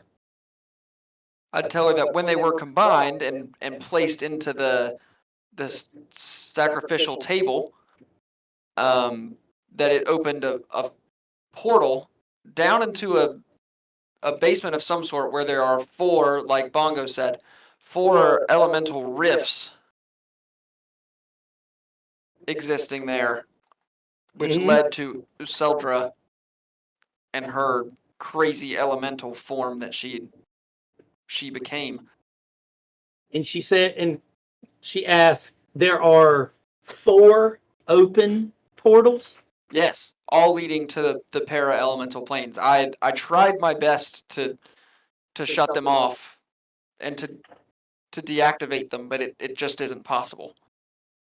I think that's why the temple was forced to be collapsed upon itself the last time that the elemental cultists rose, because they can't turn those off, but for a brief time. The portals will always come back.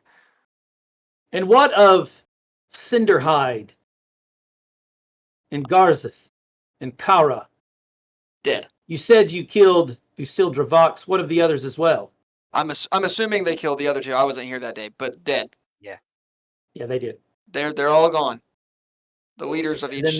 Then their power is broken. Yes.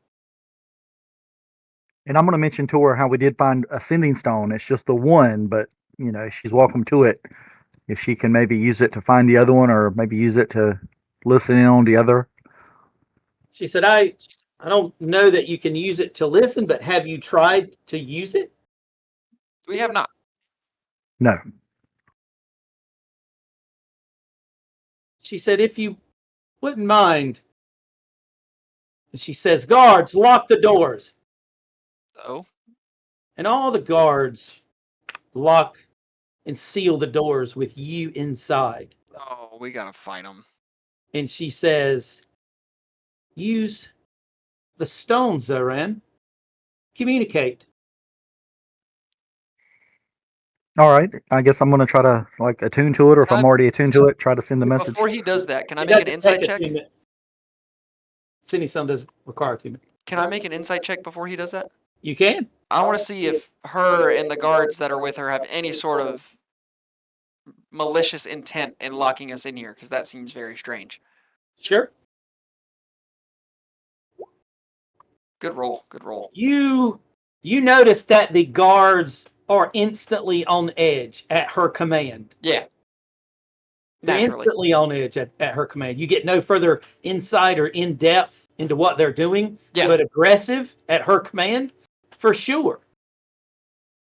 Does anyone remember what she told y'all at the beginning of this story?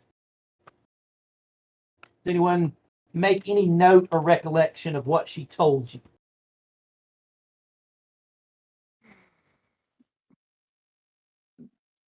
Zoran, please use the stone.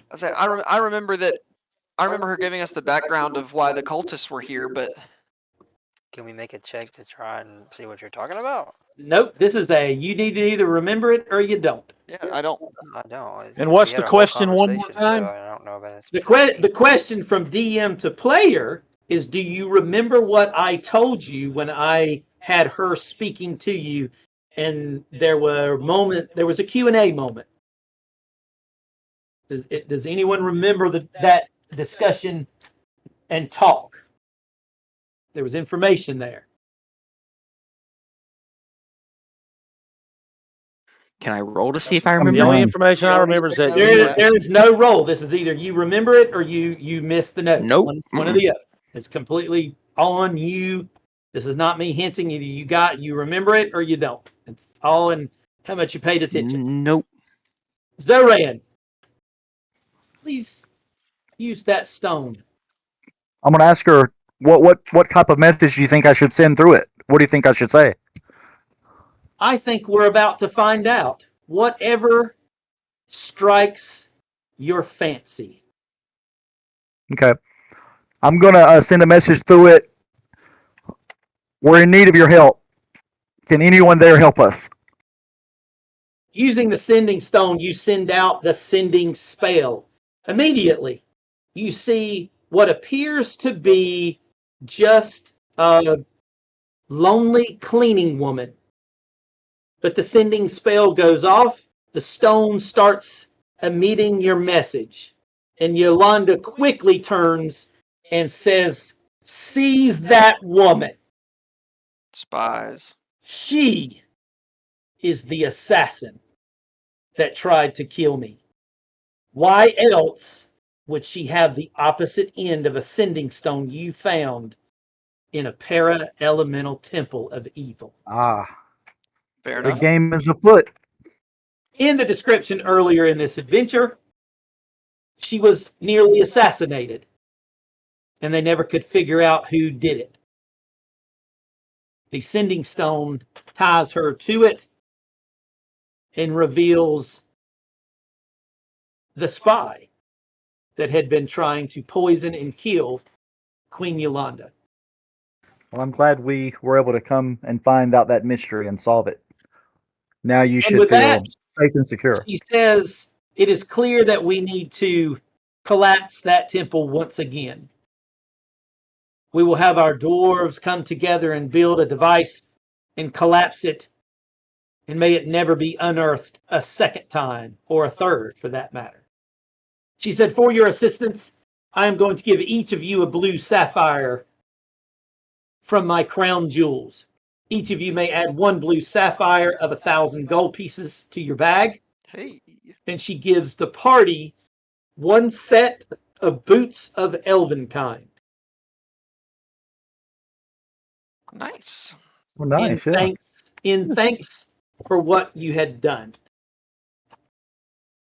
And with that, that ends this last of it.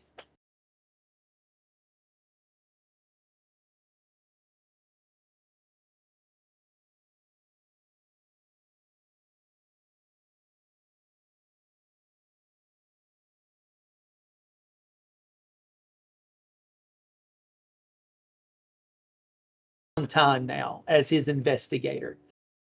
You know that he rose to power through a very tenuous claim of his descendants from one of Neverwinter's past heroes, Lord Neverember. And nonetheless, his leadership has provided this stable, massive city of Neverwinter. Neverwinter ruled by the Lord Protector and your employer, Degalt Neverember. And you have done a number of things for him since you were just newly cracked adventurers in town, all the way up to where you are now, helping out all along the Sword Coast, but always calling Neverwinter your home. Several calamities have battered Neverwinter in the past, and you guys have always shown up to help. You have been some of its greatest people, everything from an eruption of Mount Hope Now, which is a volcano that is near, all the way to a battle that erupted at the city gates. And you've seen it through these fights, through the repair, and through the growth that the city has brought. And you have become some local heroes. And you have been graciously thanked over the years by Degalt Neverember and the people that rule this Neverwinter along with him. However, on a particular odd day that you guys are out and about, just making a day of it, not as much to do at this particular time, you get a summons. And you've gotten these before. This summon arrives by a caller that comes immediately to you and says, "I hate to bother you, sirs, but I have been requested immediately by Lord Galt Neverember to bring you this writ." And he stands in front of you and he breaks it open and unrolls it and says, by order of Lord Nagalt Everember, he wishes your presence to be in the castle by this evening. Be prepared to dine and discuss. He says, it says no more, but it seems urgent. The small lad smiles in recognition of you and your deeds that you have done.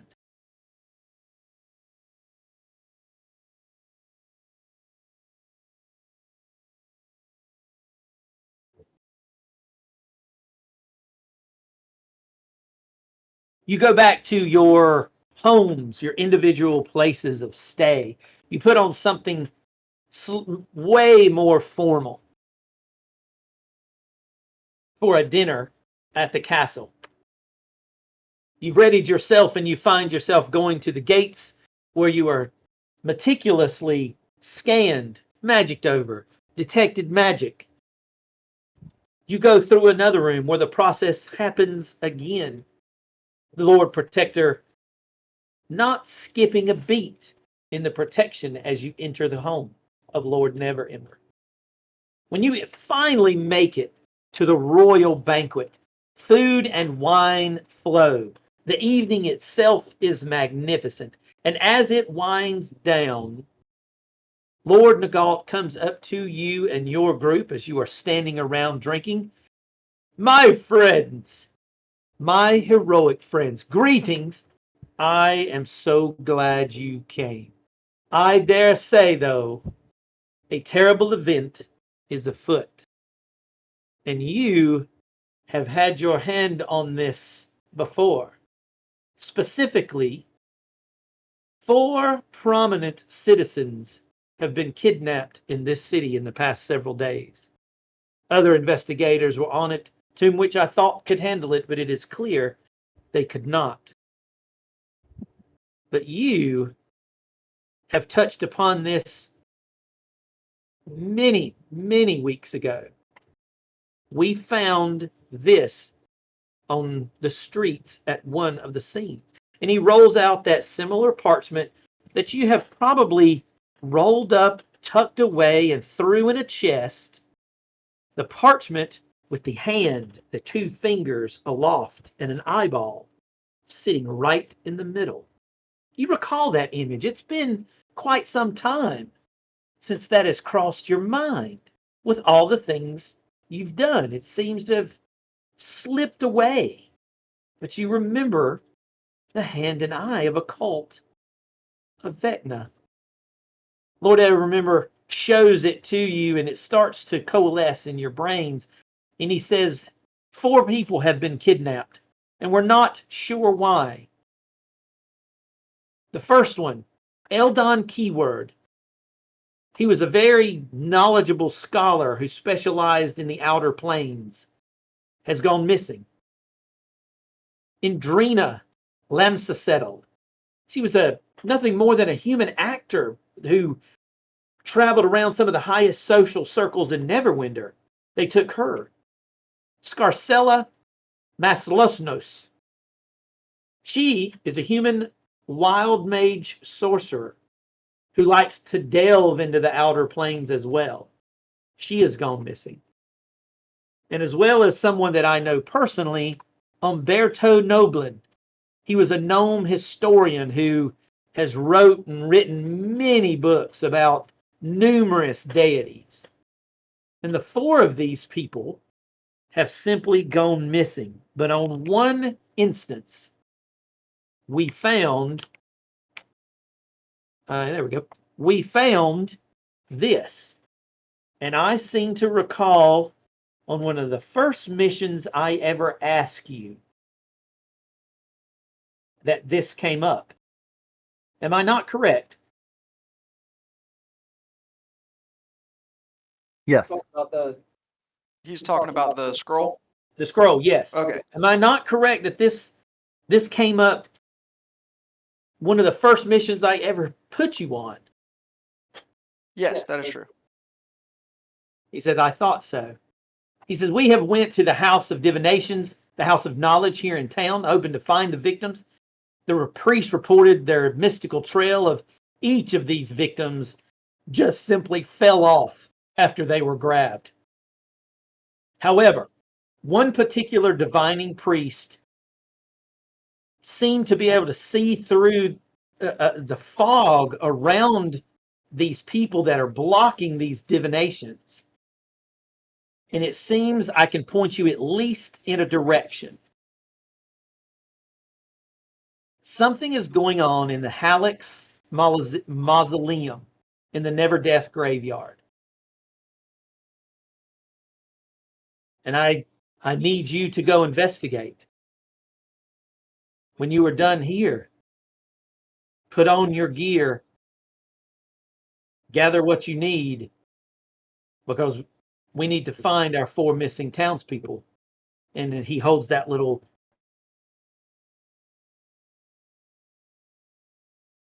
It needs to be stamped out as quickly as we found it.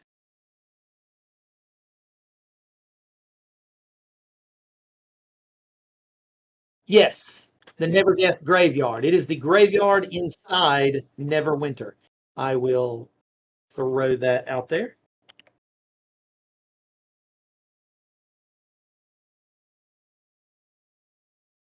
He tries to say it a little solemnly.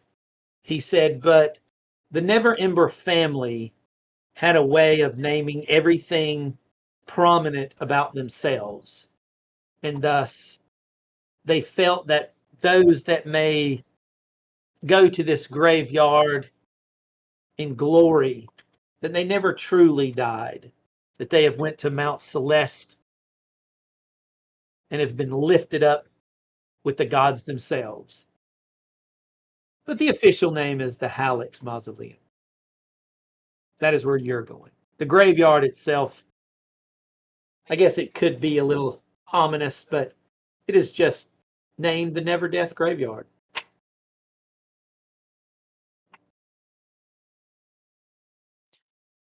Well, then I guess we'll head there now. Let's do it. Excellent. Whenever you are done, please, I expect you back here for a report. And I hope you find all 4 of them safe. Godspeed.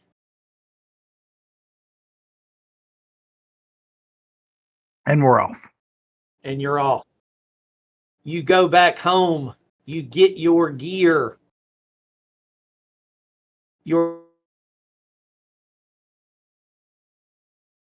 find In this yourself. time Sure. frame from week, 2 weeks, month, 2 months, whatever time frame it is, could we have You're purchased talking, some healing you're potions? talking hours. There is no time frame here. This is hours. You mean hours after we went into the? No, he already.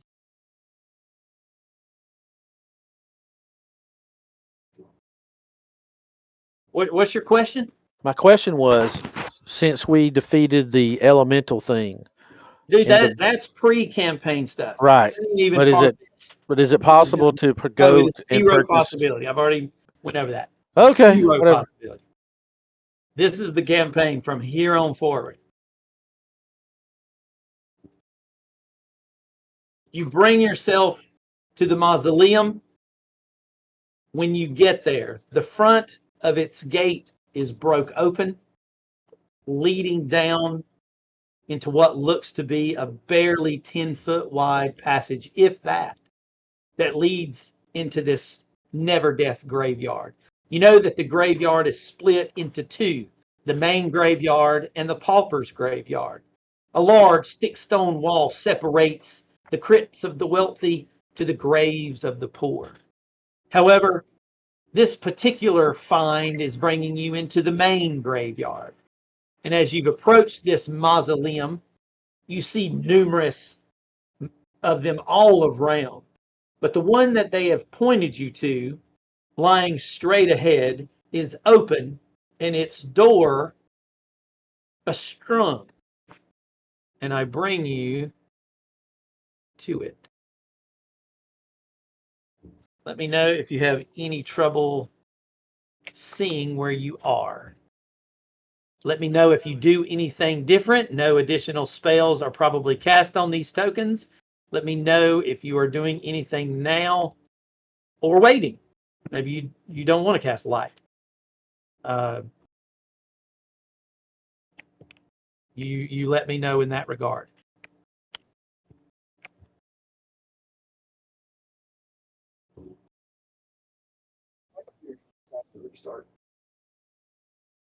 Say that one more time, Eddie. Yeah. And do you have your continual flame scarf on for light?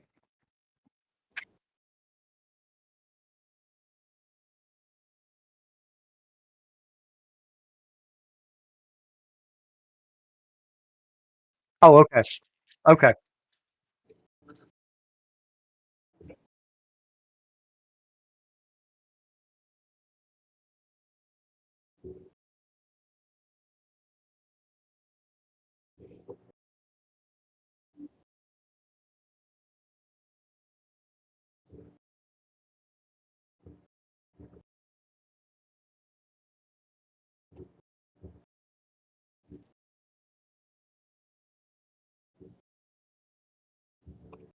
Yep. I'm gonna try to do something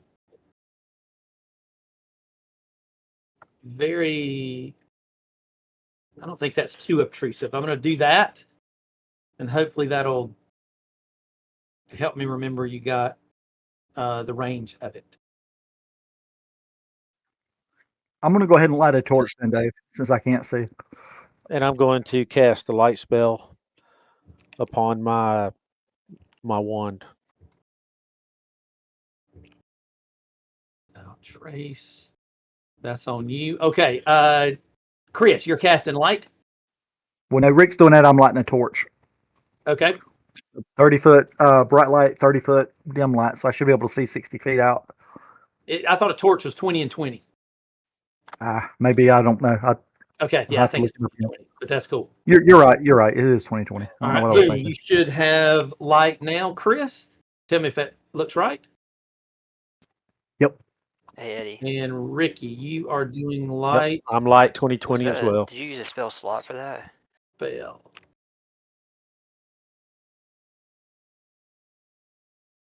He can use it once, I think. Yeah, I was just gonna say if he was using a slot, I was gonna say I could do it instead because I have that same thing. But I mean, if you're doing the same thing, yeah. Go ahead. Yeah. Yeah, we have a second one if we need to use it again. Yeah. So you guys step into the crypt, into the dark area that it is.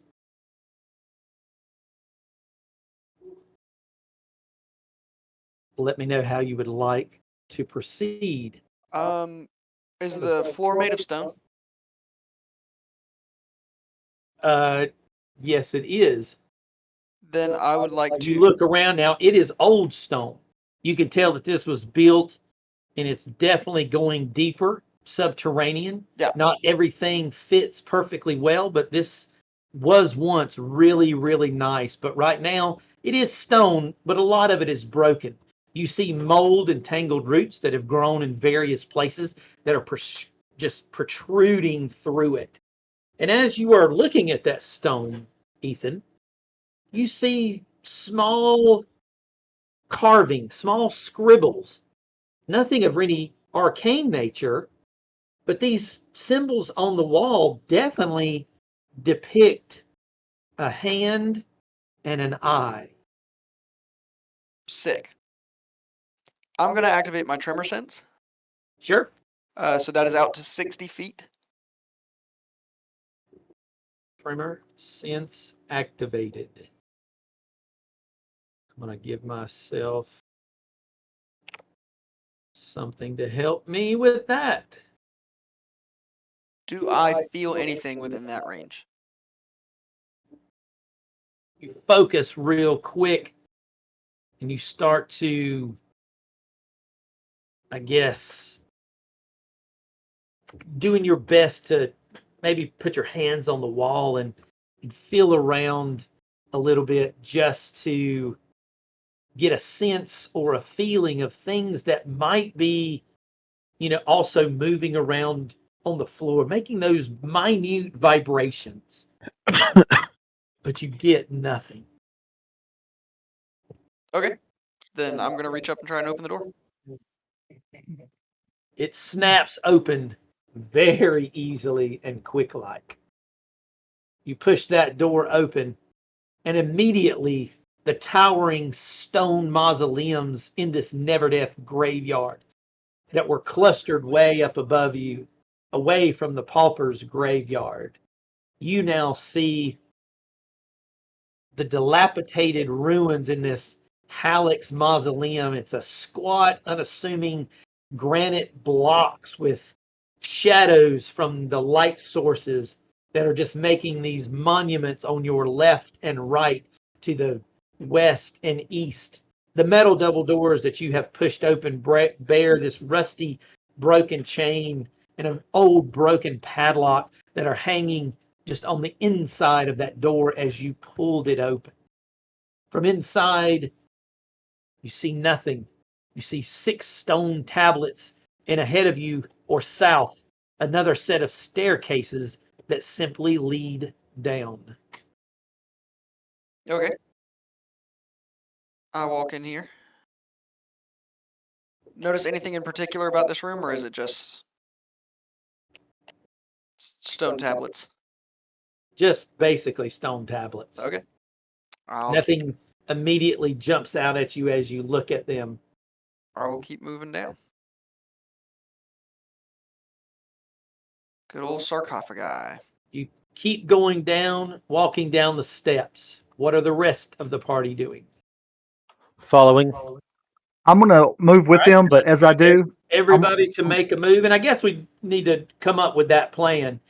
Are people going to stay close? Do you want me to ask you individually to move? How do y'all want to do that? I feel like we move quicker with people just following one person and then speaking up if they want to do something different than going person by person. Yeah, if we get further up and it splits off, I'd say maybe go singular so that I can possibly stealth up somewhere. All That's right, where it's well, like if you say you want to stealth, then you say, "Hey, let me stealth," and then we'll do that. But until somebody says something, just follow the line leader, I guess. right. Then I would say, do you want to be like a certain order in line right behind Fargrim? Or are you putting a gap? And if so, set up how you want it to be that as Fargrim moves forward and I move all of you up with him, how would you be basically moving behind him right now? Where would you be? How would your line or group of people be? I can be near the back if you want. I can be near the front, back, Yeah, I'm whatever. fine to But I be. can move quicker. So if somebody up front needs to move somewhere, which I mean, I guess it doesn't matter that much now since it's not double movement through people. So Very cool, Eddie. Well, like I say, get in the formation line how you want. I'll just stay right And then.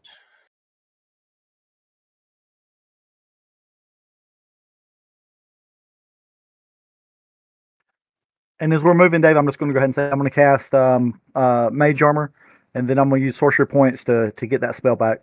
So I'm going to remove the sorcery points off of my character. sure, you cast Mage Armor as you're moving down into this area. Fargrim, as Zoran casts his quick spell, does a quick pulse of his magic to boost his energy back as he uses it. You pick it up first. I need everybody to roll initiative. Fargrim, you may roll at advantage. Let's go. Oh, not that one. Hang on. That one. Hopefully it'll populate. And I went ahead and used Tides of Chaos on my initiative.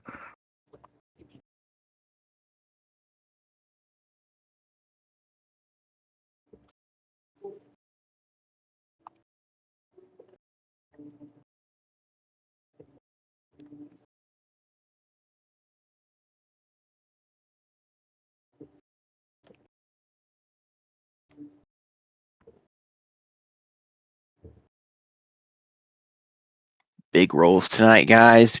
Big rolls. See that? Why do you have a Ethan? Why do you have a minus to your initiative? You should never have a minus. I have a -1. A -1 to initiative? Yeah, because my dex is a -1. Yeah, but don't you? Oh, that's right. You don't do proficiency. I was thinking about that. I was like, No. why do you have a minus? Yep. Yeah. No. He's like, nah, I don't really got that. It's like he's almost bad enough to get a -1, but instead it's like we're just gonna give you a -0.92. Right, right. Wow, I'm gonna nat 20 that right off the bat. The rules. Zoran, what's your dexterity? Mine is a 14. 14. Mine's a 14. Okay, well, let's just roll a d20. Highest goes first. Woo! Look at that. All right, let's tie it. Hey, Oh, got an good. You still got 18. 18. Yeah, I feel pretty good at it. So I'm gonna swap you all around real quick. The casting of the spell, the noise it makes, it immediately produces enough noise to rouse the 6 rights that are in these tombs. The lids flip off. Fargrim, with his tremor sense, feels that vibration before anybody, gaining a bonus to his initiative as we move directly into combat, moving into this crypt. Zoran, take it. Let's see. I'm gonna cast a web 20 by 20, starting in this line right here, like these squares going down.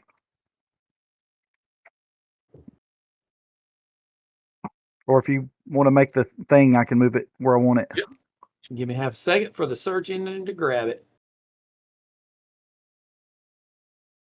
What is it? Is it 10 by 10 or 20? It is 20-foot cube. Okay, got it. And give you control of that. All right, take it and move it.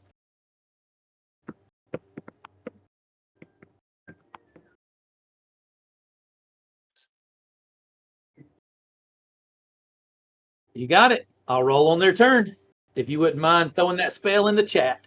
Anything else? Oh, well, anything else because it is their turn. Is it making more than one? Oh, there is more than one. Let me put it.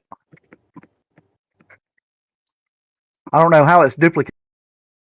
I don't know what you're duplicating because I don't see that. You don't see 2 different ones? I don't. Webs? Nope. Oh, okay.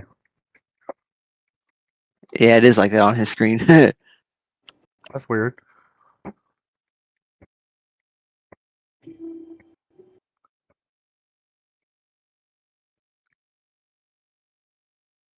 So you're going to get those 3 in the All right. bottom? Yep, I'm gonna get those 3. You got it. I feel like it's something on their turn, which is next. Once you tell me you're done. I'm done. Well, other than rolling for my wild magic surge. Yes.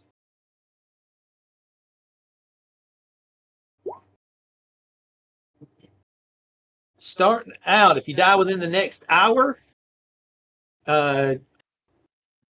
you will be something. Yep, that's it. I wasn't going to tell everybody, but Oh, sorry. Okay. well, that's what you told me. So. Oh, well, yeah, I was just putting it in there just to keep a record of it. Okay. Anyway, it's their turn, so I got to make some deck saves, which is what now? Still a 16? DC 17. Yet. But you haven't Well, activated just because we, have you? no, but because we're higher level, I've got a DC 17 now. Okay. It will be DC 18 when I activate it. When you activate it. Okay. I wasn't sure. 17, right? Yep. I'm just going to go top to bottom, left to right. 1, 2, 3. Only the guy in the corner makes it.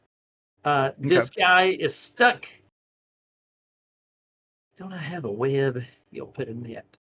A net on him. Ooh. Stop. And a net on him. So those two are stuck. This guy is free to move along with the others. He, of course, immediately runs out.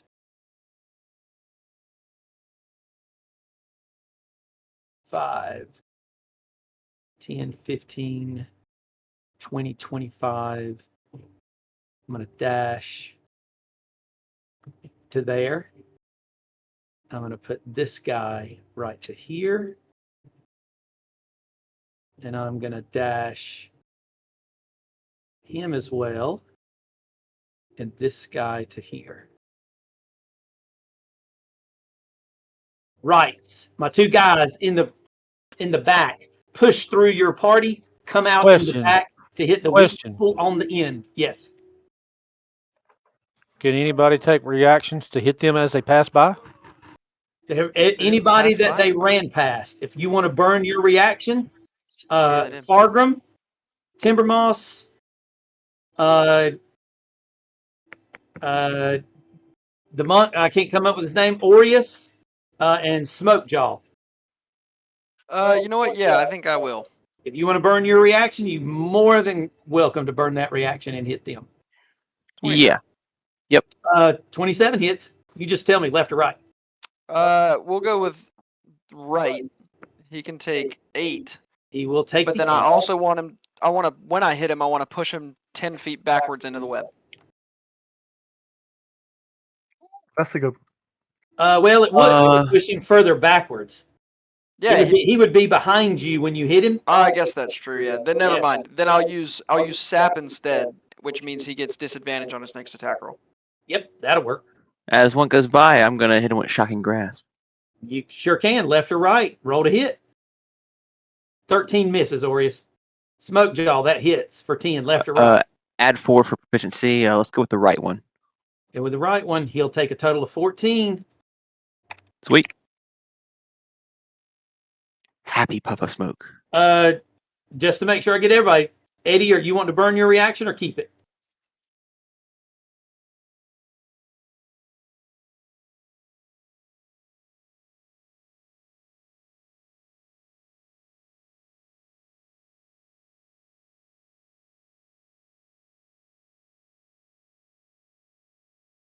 It's about 10 foot, but not quite, as you can see.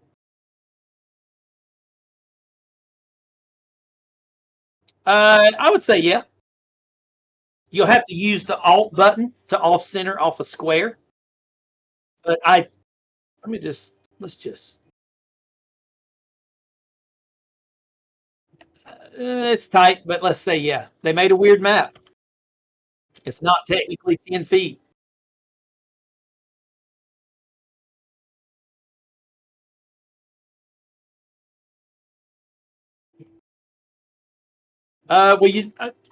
Here's the crazy. Well, if you, as a reaction, that's not going to work because you can't move. You know what I mean? Like you'd have to give him space to pull him up there. Like I can't force Smokejaw to move because you pulled him to you. You know what I mean? I don't think that would be fair to like make Smokejaw go somewhere because something got pulled. If you're tracking with me.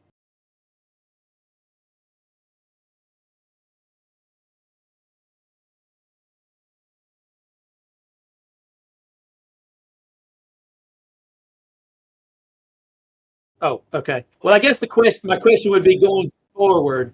Would you be okay with me moving your character if it pulled something to you? You know what I mean? Like a,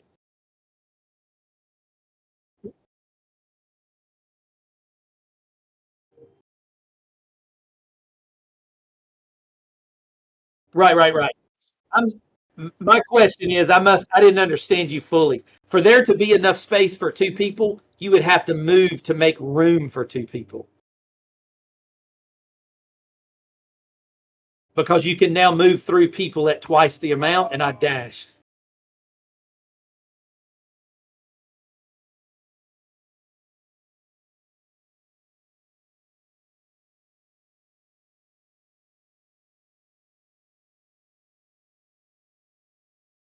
Sure.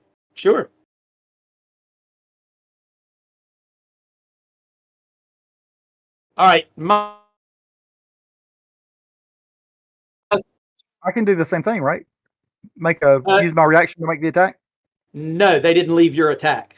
They didn't leave your attack range. They're still within 5 feet. They're still within 5 feet of you. Oh, okay. Gotcha. Fargrim, Yes. I need you to make a DC 13 Constitution save as they try to drain the life right out of you. I'm okay.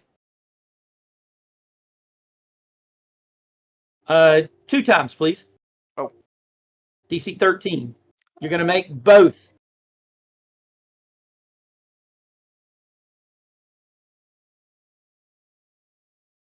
You're going to take half of this. 4 and 3. You're going to take 7 necrotic, suffering no additional effects. I need a DC 13 from Bongo and Zoran from the back. DC 13 con save. Did they not have to dash Wow. to get there? Oh, they did have to dash. Scratch that. I'd say they got a lot more movement than I remember if they could Nope. move through all that space. Nope. Scratch that. I did have to dash. However, I am going to try to use my strength to get out of this web as their action. Top to bottom. I think you said 17. Yep. Both of them are in it. Fargrim, Okay. Swinging at the one right in front of me. let's see what you got. Now you know can what? push him. Now you can Now push I him. can. He's going to take 14, so I guess...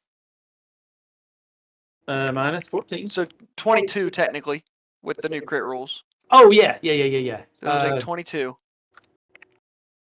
And then I would like to push him back 10 feet into the web. Is there strength in there? Nope. It is just simply push. Oh, all right. He goes back into it. Large or smaller. And then I'm gonna...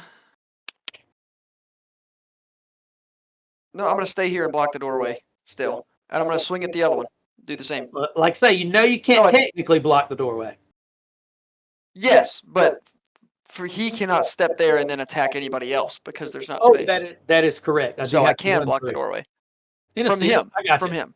I'm guessing a 15 doesn't hit the other one? 15 does not. Yeah, I didn't think so. That would be my turn then. Then we're moving to Smokejaw. All right.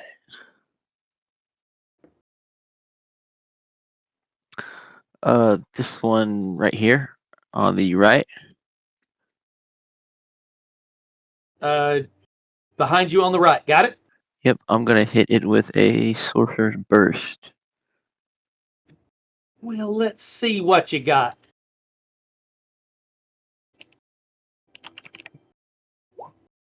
Of course, I'm gonna roll. I roll ones more than anything in this campaign.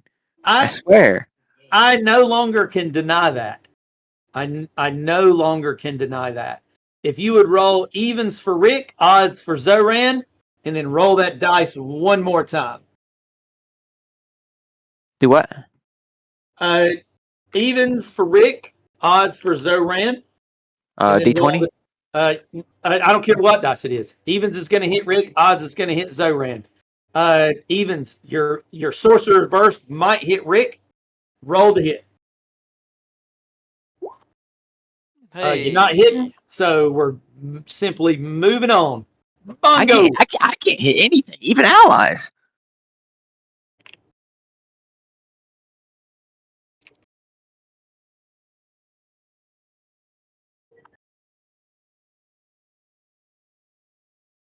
All right. Question. Next time I go to roll, do I still need to roll at disadvantage? Mm-hmm. Okay.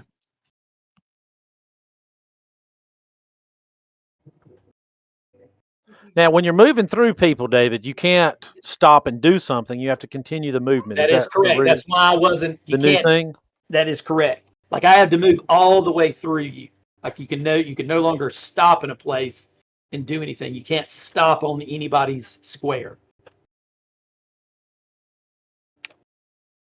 Right. Okay. So, with that being said,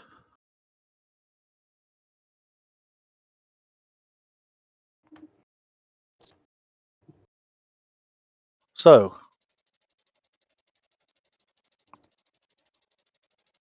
20-foot radius.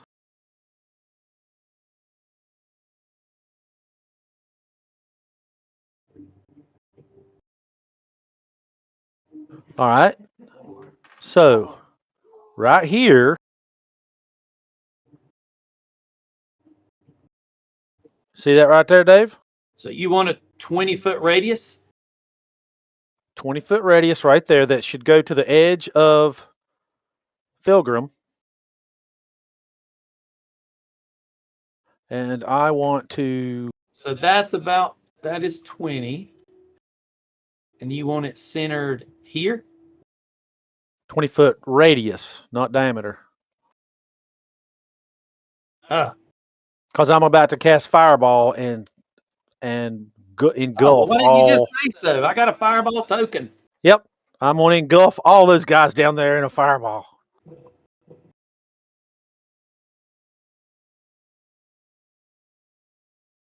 Fireball's the one thing I can do.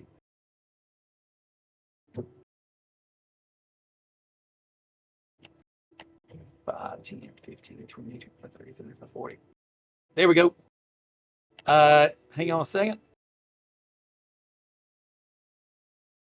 Position that where you would like.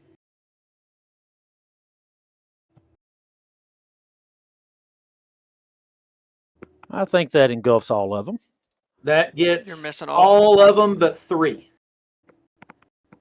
So you're missing. No, it didn't update on this side. that I'm one. looking at his screen. His screen's different. It hasn't updated it yet. Or maybe it has. It just looked different from this side.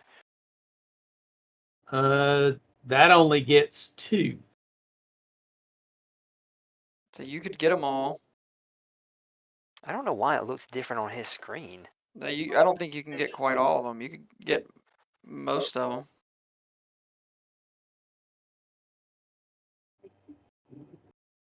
Yeah, I'm not gonna lie. I'm looking at both screens, and it's vastly different on my side than his.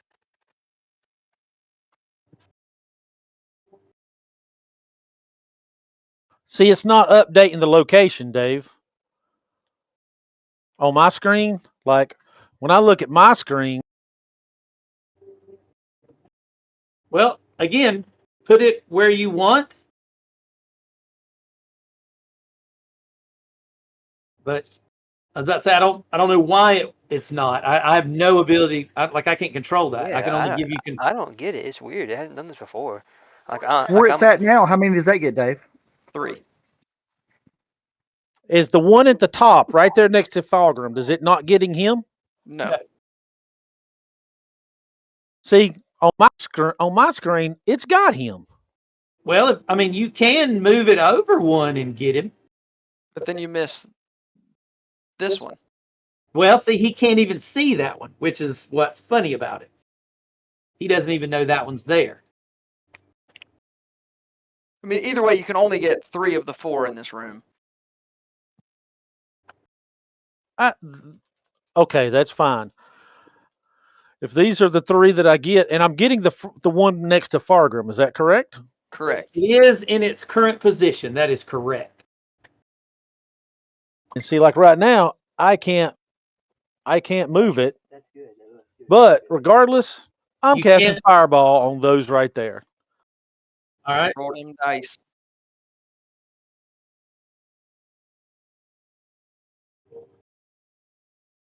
Sure, hang on.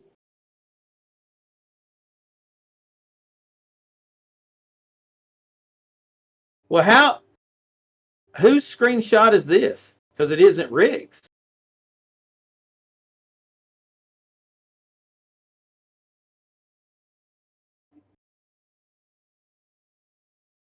Let's just call it 3 because there's so much confusion. Because damn it, we got half an hour. Let's not spend the rest of it arguing over a fireball. Right. And if I can't get one, does it? It looks like it gets them all right there. Well, it doesn't.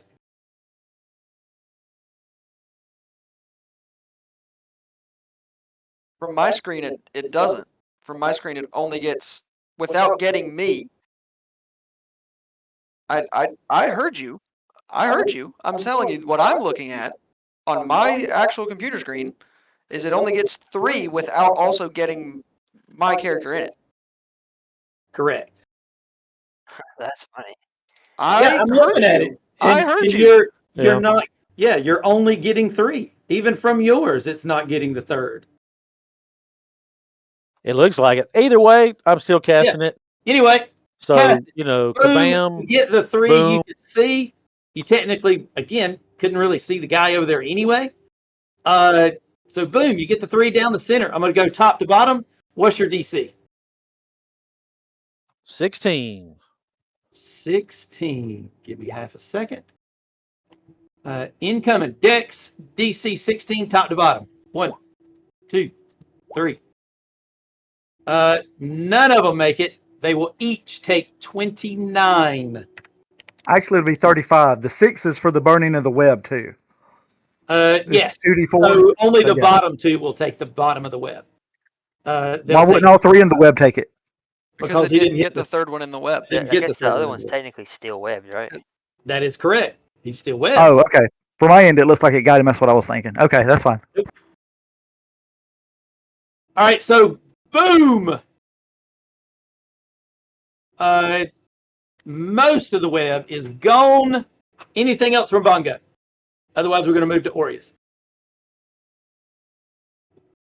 See, now I can't even move my guy or move my screen. See, You're bugging. I think for you're me bugging out. For me having to, something me having to control that blew it, messed it all up. I want to exit out. Yeah, I think you come should back exit out and come back. because Actually, on mine, it just said something went wrong, and it says refresh the page. Yeah, I think All y'all right, have lost now connection or something. All right, now I'm going to refresh. Hold on, Aureus, go ahead. but I am going to move, Dave. Sure. All right. And again, you can move through your party member for no penalty. Enemies, difficult terrain. That's okay. I'm just gonna do my elemental thing and hit him from where I'm standing. You got it. Burn the point.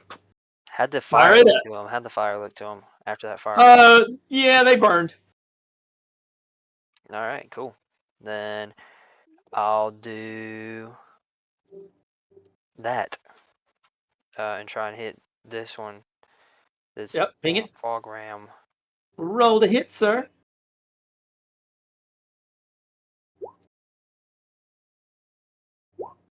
12 misses. 28 hits. 13 misses. Or 13 is the damage for the 28. Oh, sorry. Then he will take 13. 13, and I'll do fire. He is bloodied. All right, and then I'll do a flurry.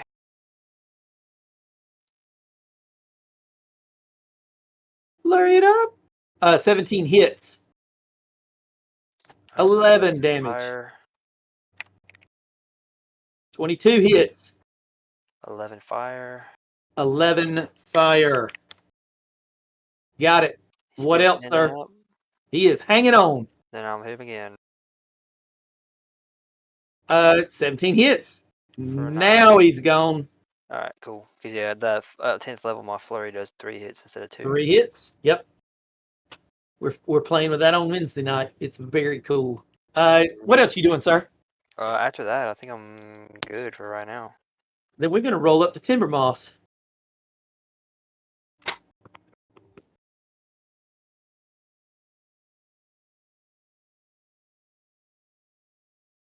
Yeah, what happened there?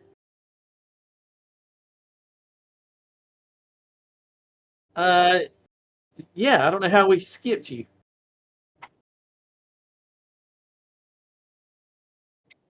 Okay, yes. Yes. Go ahead. As a matter of fact, well, yeah, just go ahead.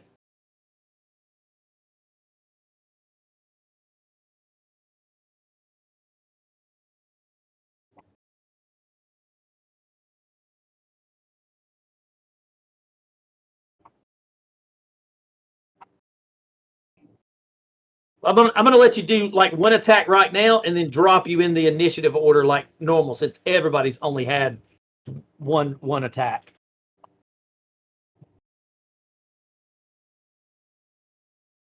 like I'm gonna put you in the initiative where you're supposed to be at 20 with your 20.14. But go ahead and make an attack. I'm just going to let you go at the top of the round and then have another one in like 2 turns.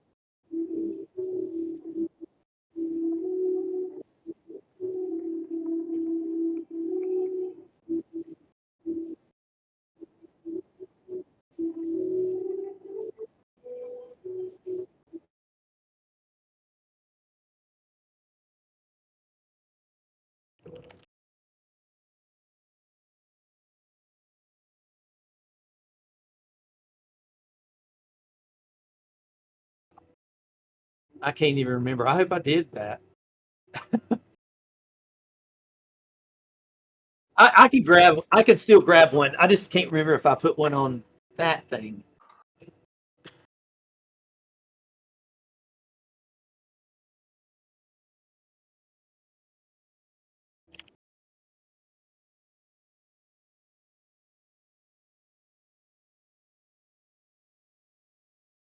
Yeah, right clicking at the very bottom, you should have like a something token, change token.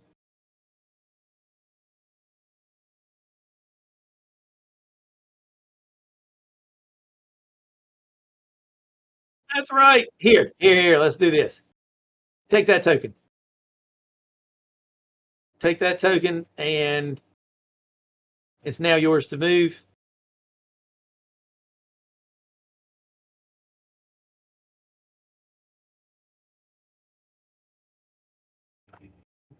Yep, that makes sense because it's the actual character token.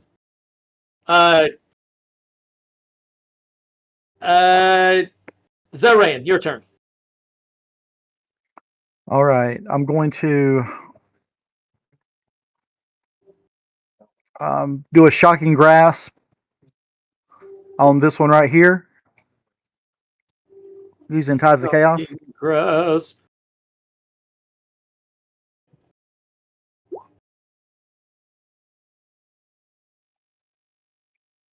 And then I'm going to try to move down here.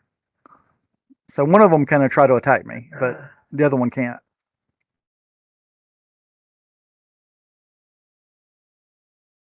That is correct. And it will take 5. Which one did you hit? The one over here on the left. All right. I mean, it can take the 5.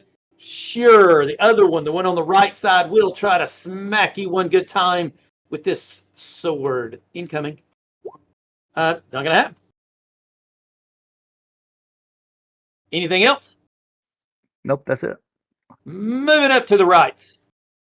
I'm going to put one on Bongo, one on this new giant scorpion. I'm going to try to escape with the other guy there. It's still not getting out. Moving up. Bongo. I don't think either one of those hits, do they? That is correct. Neither hits. Giant scorpion. I don't know that armor class.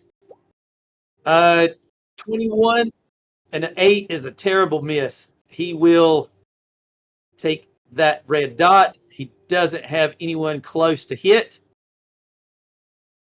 With a melee attack, Scorpion, you take. Why isn't it rolling? You take 5 from the sword, but 4 necrotic, total of 9. That's those 2. Ethan, down south. 10-26. 26 hits. Sword hits, does 8 necrotic with 7 slashing. Take 4 now? Yeah, take 4 off of that slashing, so it's only 3. Yep. Second guy 10 and 24. 24, hits. yeah. 9 slashing, 6 necrotic. Ouch. That is all she wrote. I think for that second guy, I'm gonna burn I'm gonna make a force field happen. Okay. Reduce that damage by 7. 7. Timber Moss. The Scorpion.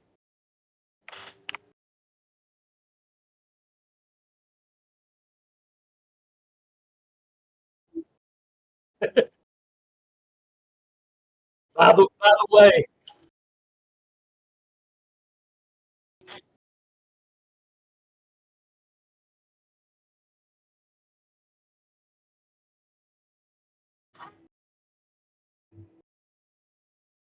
uh, 15. That is a miss by 1.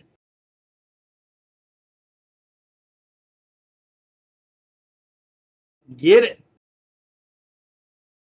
That's a hit.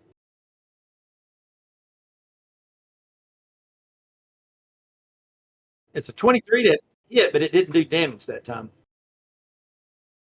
I know mine is supposed to do all of my damage and stuff too, but it's not doing it. Something's happened. It did it last fight, but not this fight. Sure. Yep. So you'll take another 3. Got it?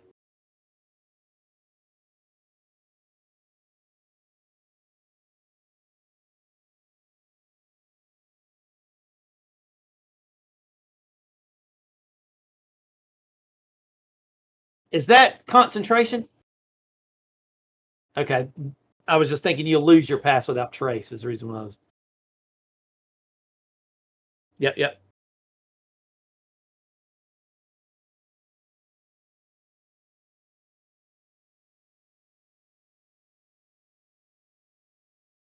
Yes, but he's taking an additional 9, right? Is that what you said?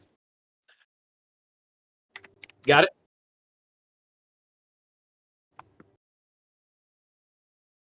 That still hits.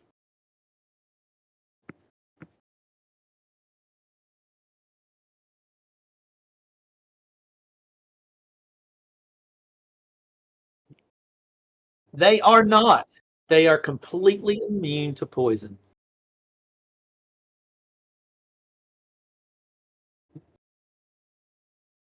From the elemental. He'll take the 12. And in all of that, you did bloody him. You did bloody him with all of that. And technically, you blooded him before that last hit. I just didn't think to do it. I was doing the calculation. So does that mean both up top are bloodied? No. Oh, I misunderstood that. Okay. Scorpion done or doing moving or doing anything? All right, Fargo. All right, swing it at this guy right here. So when you get the guy in the front, that's hitting. That's missing. Damn. Well, there's your 10. He will take it. He has disadvantage on his next attack. I will put the dreaded red dot. Anything else? If nothing, we're moving. Yeah, I'm gonna use a second wind just because they're beating the fool out of me right now. Okay. Smoke jaw. Take a disadvantage as you still carry the red dot. I want it to go away. I got you.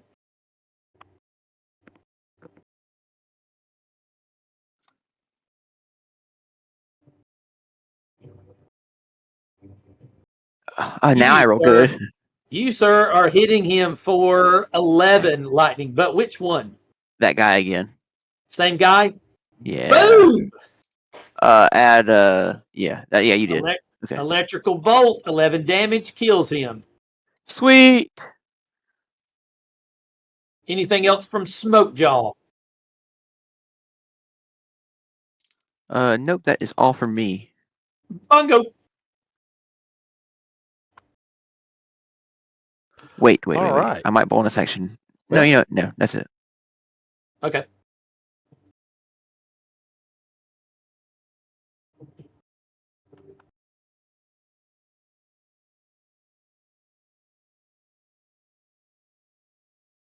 All right. I am going to.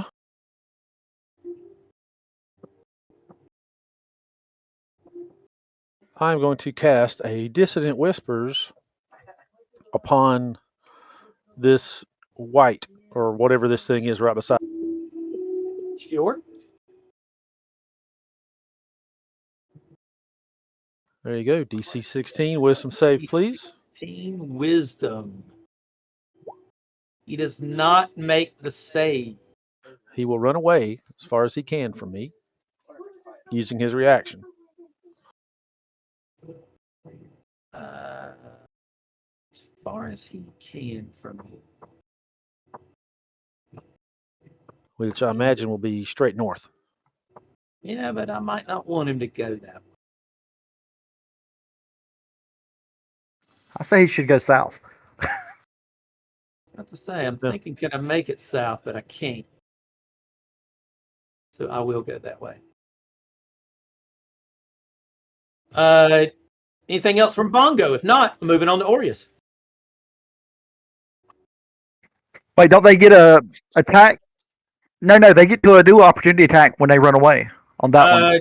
If you want to burn your reaction as he runs past you, yes, the scorpion could attack. Is that not considered forced movement? No, No, this, it's not not considered counted, forced is it? movement.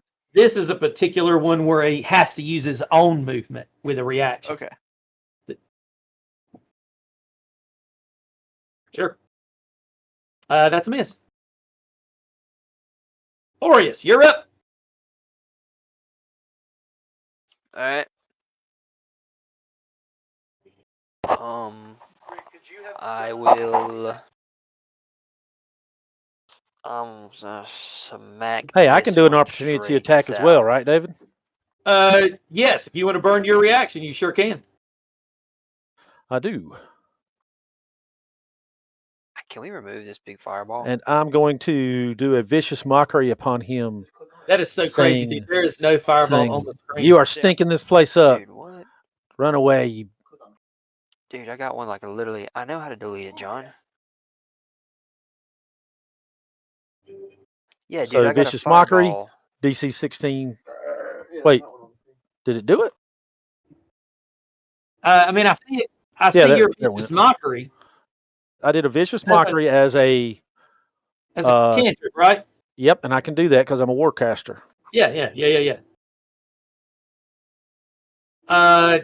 So he What has do you do want, another man? wisdom DC 16, take 11, and then if he fails it, and he did, his next attack will be at disadvantage.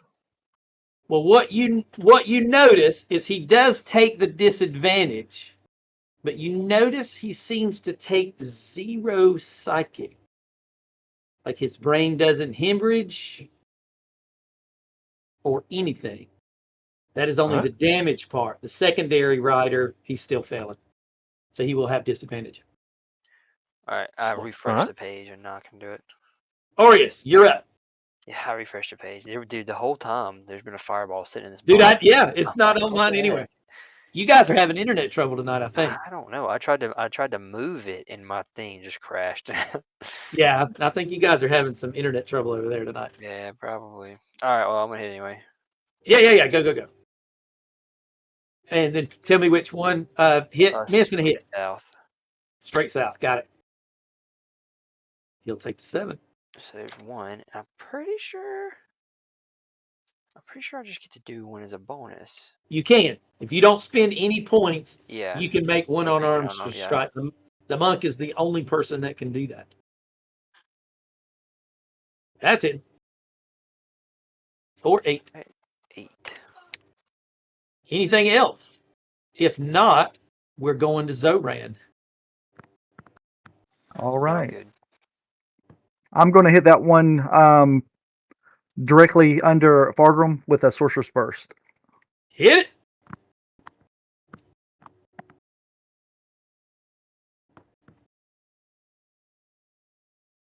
Just so you know, his armor class is 2 points better for half cover behind Fargrim, Okay. but it's not gonna matter. That's hitting for 10, and 10 All right. is enough. And I'm to doing still- fire. Goes past his 5 hit points left. He crumbles to the floor. Okay.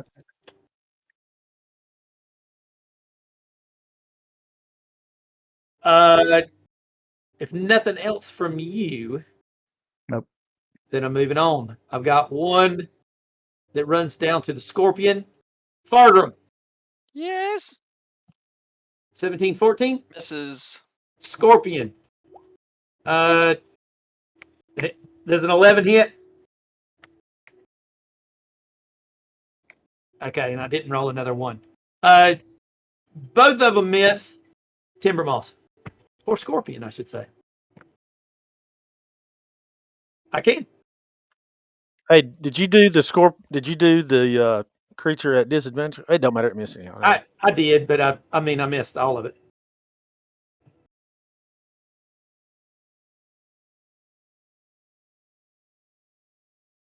Uh, 12 is a miss.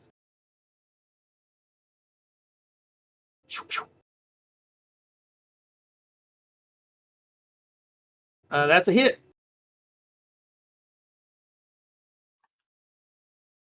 Seven.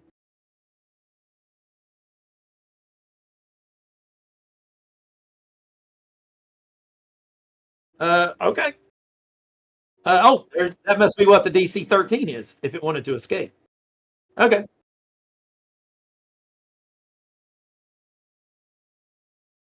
You get nothing for grappling. It's just he can't move. The only time you can get advantage on a grappling is if you take the grappler feat. I think that's right.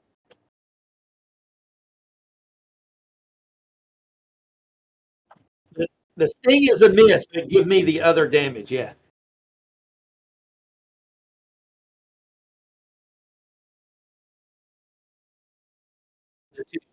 Yep.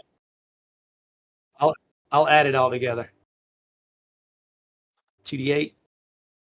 Sure. 9 plus 4, it'd be an additional 13.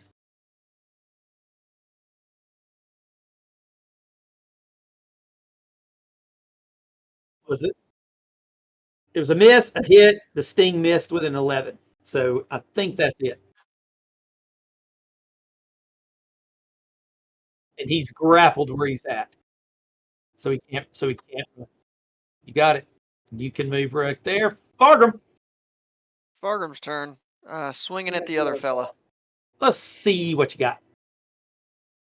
No. Yes, on the money. Ooh, gosh, I'm rolling low tonight.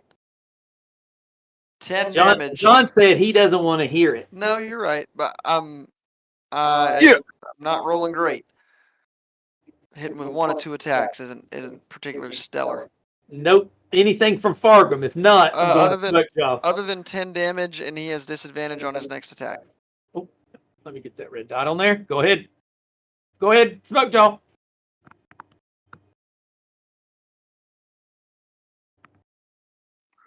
So that guy's dead. He is dead.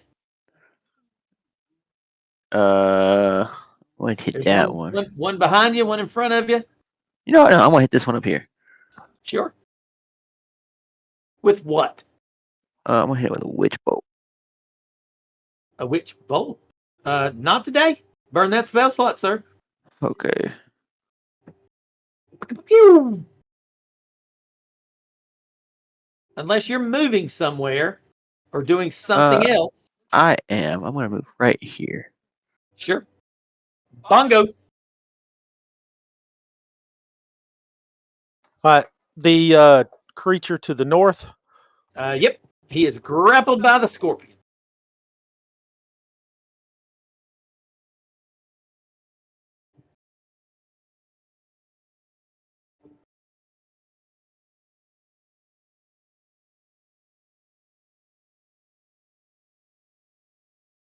Firebolt hits it for 21.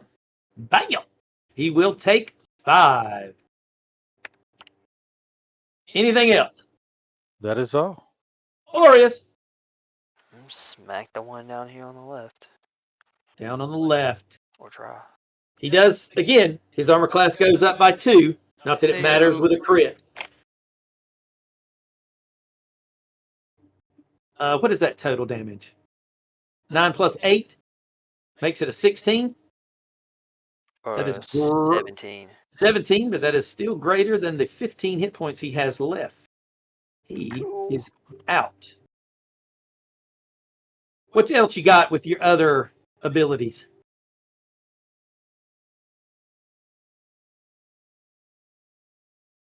Have you been making saving throws for this guy down here? Yeah, I did on my attack round. Okay. I don't have. I got a little bit of strength, not a ton of strength. So Yeah, I was just wondering. yeah. All right, I'm gonna hit this one. But Go! get it. This guy has not, however, been hit at all. However, I'll take another 17. Makes it easy. Yeah. However, you do notice that your fear sets him free. I was about to change that, but that's all right. All right, cool. I was gonna say we could just sit there and let you wail on him until he either breaks loose or whatever, but I guess Yeah, I was literally just about to say I'm changing it, but that's okay. Anything else from you? No. Otherwise, we go into Zoran. All right, I'm gonna do a sorcerer's burst on him. Fire. Have at it. Because fireworks. Oh, look at those 2 8s and another 8. I can't see anything. Oh, there it goes. It's coming. 33 damage. Yeah, 15 is a miss though. Oh, That was. Are you staying where you are as they ran or moving? yep, I'm staying where I'm at. All right. Then I'm just going to have it run right up to the monk. Hey, monk. Oh, I don't think any of that hit, did it? No. Yeah, I didn't think so. I'll put a disadvantage on him, though I don't think he'll live. Hey, scorpion. I know a 24 hit. Does a 12 hit a scorpion? No. He hits you one time. It does 3 slashing, but 7 necrotic. Total of 10. How many hit points that scorpion got, or whatever temp it gives you? What do you got left?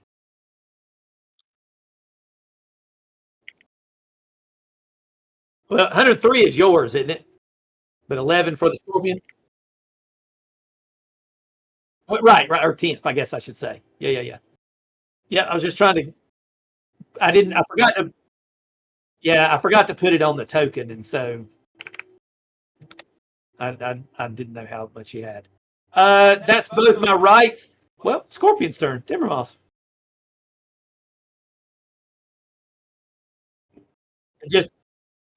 It can't move, and you don't get another attack with that claw. You get 1 claw and 1 tail.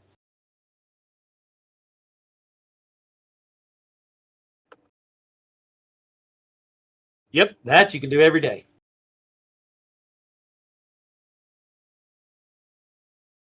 That's a hit. Probably. Yeah, hit, miss, tail.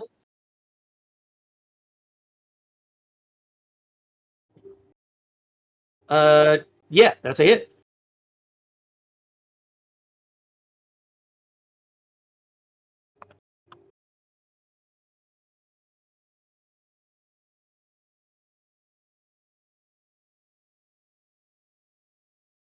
Yep. 13. No poison. They take 0 poison.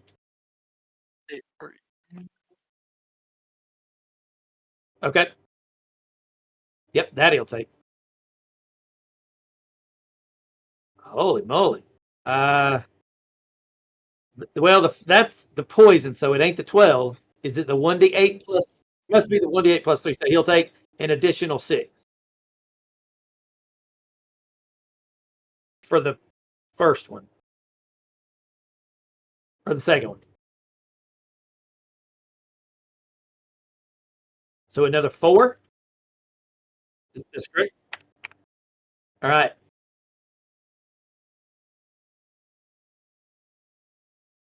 Scorpion, I think. Right? Have you added in the 1 to 8 that you get for your druid, like being high level, whatever? Don't you get like a 1d8? Yeah, Oh, that's you've the already done. prize. Okay. Fargrim, 26 to hit, 8 damage. that's a hit. 8. Yes. Got him. Push him 10 feet back. He's there. Step up to him again. Sure. 17 to hit. Still hitting. Coming down with a 14 damage. Oh, now he's dead. Hey-yo. How far to move? 5, 10, 15, 20, 25. Make your move. Smoke Joe. Sorcerer's like Burst. That black was fun. That black looked cool. Yeah, whatever. Lightning. Sorcerer's Burst Lightning. That's a miss. Ah, Move if you would like. Bungo.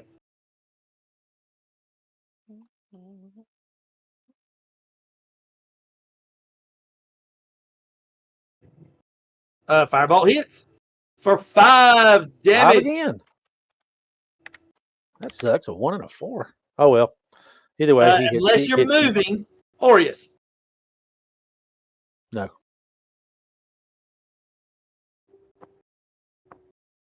All right.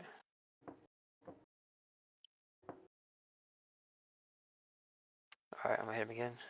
I hit this one. Let's see if it happens. Right. Yeah. And yeah. That would be 14. He currently has 6.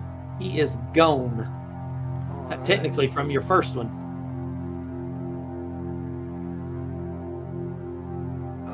And perfect timing. As the silence of the mausoleum starts to come back into play with these undead warriors that were running amok and coming out of these tombs looking kind of like this. The silence of the place overtakes the rest of the area. You see the stone stairs that descend into this mausoleum, into a large subterranean chamber. The stone coffins that were there are now flung open. You see that part of the west wall that had collapsed, creating another opening into another chamber. As you are standing around, you can see that rocks and debris has all fallen away and into roots that moves further into this mausoleum. Next week, that's where we'll pick up as you go deeper into the mausoleum looking for the kidnapped hostages.